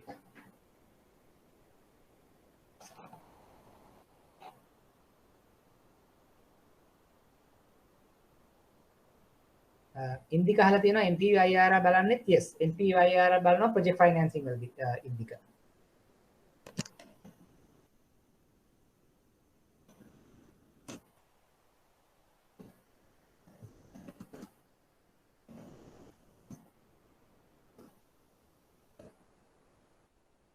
නැත්නම් ගැටලු. ඒතර අතර මූලික වශයෙන්ම අපි අද වෙනකොට කරේ සෙක්ෂන් 1 කියන එක අර කියන කාරණා හතරට සාකච්ඡා කරලා එක එක මොඩල්ස් ටිකක් සාකච්ඡා කරලා අපි ගිය සතියේ සහ මේ සතියේදී අපි ඒකට අදාළ ප්‍රශ්න කෙටියෙන් සාකච්ඡා කිරීමක් කරා. ඒතර ඕගොල්ලන්ට ඇත්තටම ඊළඟ පියවර තමයි මේ ප්‍රශ්න ටික නැවත බලන්න, උත්තර බලන්න, ඔයගොල්ලන්ගේම උත්තර හදාගන්න, එතනින් නවත්වෙන්නේ නැතුව ආපහු එතනින් එහාටත් පහුගිය ප්‍රශ්න පත්‍ර ටිකට ගිහිල්ලා පුළුවන් තරම් සෙක්ෂන් 1 එකෙන් එන ප්‍රශ්න පිළිබඳ උපරිම මේ හැකියාවක් ප්‍රගුණ වෙන විදිහට වර්ධනය කරන විදිහට වැඩ කටයුතු කරනවා. ඒක දැන් අපිට එන සතියේදී අපි සෙක්ෂන් 2 එක ණය ඇඟීම කේවල එහෙම නැත්නම් ආයතන ණයකින් කියන එක පටන් ගන්න. ඒකත් අපිට දවස් 4කින් 5කින් විතර ඉවර කරගන්න පුළුවන්. ඇත්තටම මේ දෙක ඉවර කරනවා කියලා කියන්නේ 60%ක් විතර අපේ සිලබස් එකෙන් ඉවරයි. ඉතින් ඒ හින්දා අපිට දැන් කාල සීමාව පිළිබඳ ප්‍රශ්නයක් නැහැ. නොවැම්බර් මාසේ නැද වගේ වෙනකන් අපිට යන්න පුළුවන්. විභාගේ ගොඩක් වෙලාවට එළවලු වලින් පස්සේ සෙට් වෙනවා නම් අපිට ඉතින් ඒ හින්දා කිසිම ගැටලුවක් නැහැ. කාල සීමාව උපරිම ඇති. එතකොට ඔයගොල්ලෝ වැඩ පටන් ගන්න කියන එක විතරයි මම මේ වෙලාවේ ආයෝජනය කරන්නේ. පරක්කු කරන්න එපා. මොකද විභාගේ කාල ගියා මෙහෙමයි කියලා හිතන්නේ නැතුව අදම වැඩ ටික පටන් ගන්න. මොනවා හරි ගැටලුවක් තියෙනවා නම් අර ඕන වෙලාවක මට කතා කරන්න, ඊමේල් එකක් දාන්න, ක්ලාස් එකේදී මතක් කරන්න. මොකද පහුගිය දේවල් වල ගැටලු තියෙනවා නම් ඒවා ඉක්මනටම මෙතනින්ම සෝල්ව් කරගෙන අපි ඉදිරියට යමු. මොනවා හරි ගැටලු තියෙනවා දැන් අද එතකොට සෙක්ෂන් 1 එකට අදාළ සර් මේ papers මේ Google Classroom එකේ අප්ලෝඩ් කරනවද? මේ ටික මම හිතන්නේ කොහොමද දාලා තියෙන්නේ? මේ ටික දාලා නැද්ද යා? නැතුව ඇති නේ මම මතක දාලා නැහැ නේද? එහෙනම් හරි මම මේ ටිකත් අර ඔයගොල්ලන්ට දාන්නම් අප්ලෝඩ් කරන්න. එහෙම නැත්නම් මේ ටික පාස් පේපර්ස් වල කොහොමද තියෙන්නේ? ඔයගොල්ලන්ට අර මේ අර පාස් පේපර් සොෆ්ට් කොපිස් වගේ දෙයක් තියෙනවා නම් අපේ අර ගෲප්ස් වල නම් මම හිතන්නේ කලින් ගොඩක් ෂෙයා වුණා. දැන් ආයෙත් පොඩ්ඩක් අපි ඕන ඉල්ලමු. මොකද ඒ ටික මම කියන්නේ මම කොටස් ගත්ත ටික මම නැත්නම් මේ ටික අරගොල්ලන්ට මම කියන්නේ ෂෙයා කරන්න කියලා. නැත්නම් මේ ඒ ටික මම මේ තෝරගත්ත කොටසක් නේ. මේකේ ෆුල් පේපර් එක මේ ගන්න පුළුවන් පාස් පේපර්ස් වලින්. ඒක ගත්තත් කමක් නැහැ. මම හිතන්නේ ඒක බෙටර්. ඒතකොට දැන් මම මේ කෑලි කෑලිනේ ගන්නෙ. අරකින් අරක තෝරගන්න ගන්න. මම මේකත් හිමින්ස් එකේ දැන් නෙක්ස්ට් වීක් වෙනකොට අරකට එක මේක අප්ලෝඩ් කරන්න කියලා කියනවා. වෙන මොන හරි තියෙනවද ප්‍රශ්න? සර් මේ රජයේ කොන්ත්‍රාත්තුවක් ලබා ගන්න කොන්ත්‍රාත්කරුවෙකුට කියන එකේ මේ වැඩියෙන්ම සුදුසු මේ බොන්ඩ් එකක් නේද සර් මේ ණය චක්‍රීය ණයට වඩා? බොන්ඩ් එකත් හරි. බොන්ඩ් එකට අමතරව දැන් අනිත් ඒවාත් එනවනේ යාට. OD එකක් ඕනේ. එදිනදා දැන් වැඩ කටයුතු සැලරි පේ කරන්න, යූටිලිටි බිල් වලට ඒවටත් ඕනේ. ඒතර OD එකත් හරි. බොන්ඩ් එකත් හරි ඒ රජයේ ආයතන වලට දෙන්න. ඒ වගේම තමයි දැන් රජයේ ආයතන වල කාර්යභාරය කරලා ඒගොල්ලන්ට යවලා සර්ටිෆයිඩ් බිල් එක අතේ තියන් මෙයා ඉන්නවා අර ටික පේමන්ට් එක එනවා. එතකොට අපිට ඒකට එරෙහිව කෙටි කාලෙන් චක්‍රීය ණයක් දෙන්න පුළුවන් දවස් 45කට විතර රජයේ බිල් එක හදලා ඒ ටික එනවා. ඒ කියන්නේ තුනම අපිට දාන්න පුළුවන්. බොන්ඩ් එකත් හරි, OD එකත් හරි, STL එකත් හරි.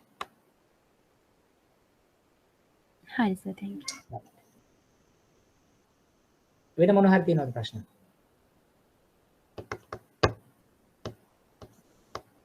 right එහෙමනම් අද සම්බන්ධ වීම ගැන බොහොම ස්තුති වෙනවා හැමෝටම. එතකොට එන සතියේත් සුපුරුදු වෙලාවට අපි සම්බන්ධ වෙමු.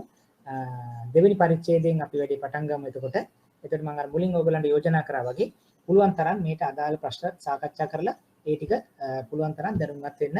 ඒතර ඒ අතරතුර මොනවා හරි කාල සීමාවකදී මොනවා හරි ගැටලුවක් ආවොත් කතා කරන්න. එහෙම නැත්නම් අපි ඒ ටික සාකච්ඡා කරලා ඉවර කරමු. මොනවා හරි ප්‍රදීප් ප්‍රශ්නයක් තියෙනවද?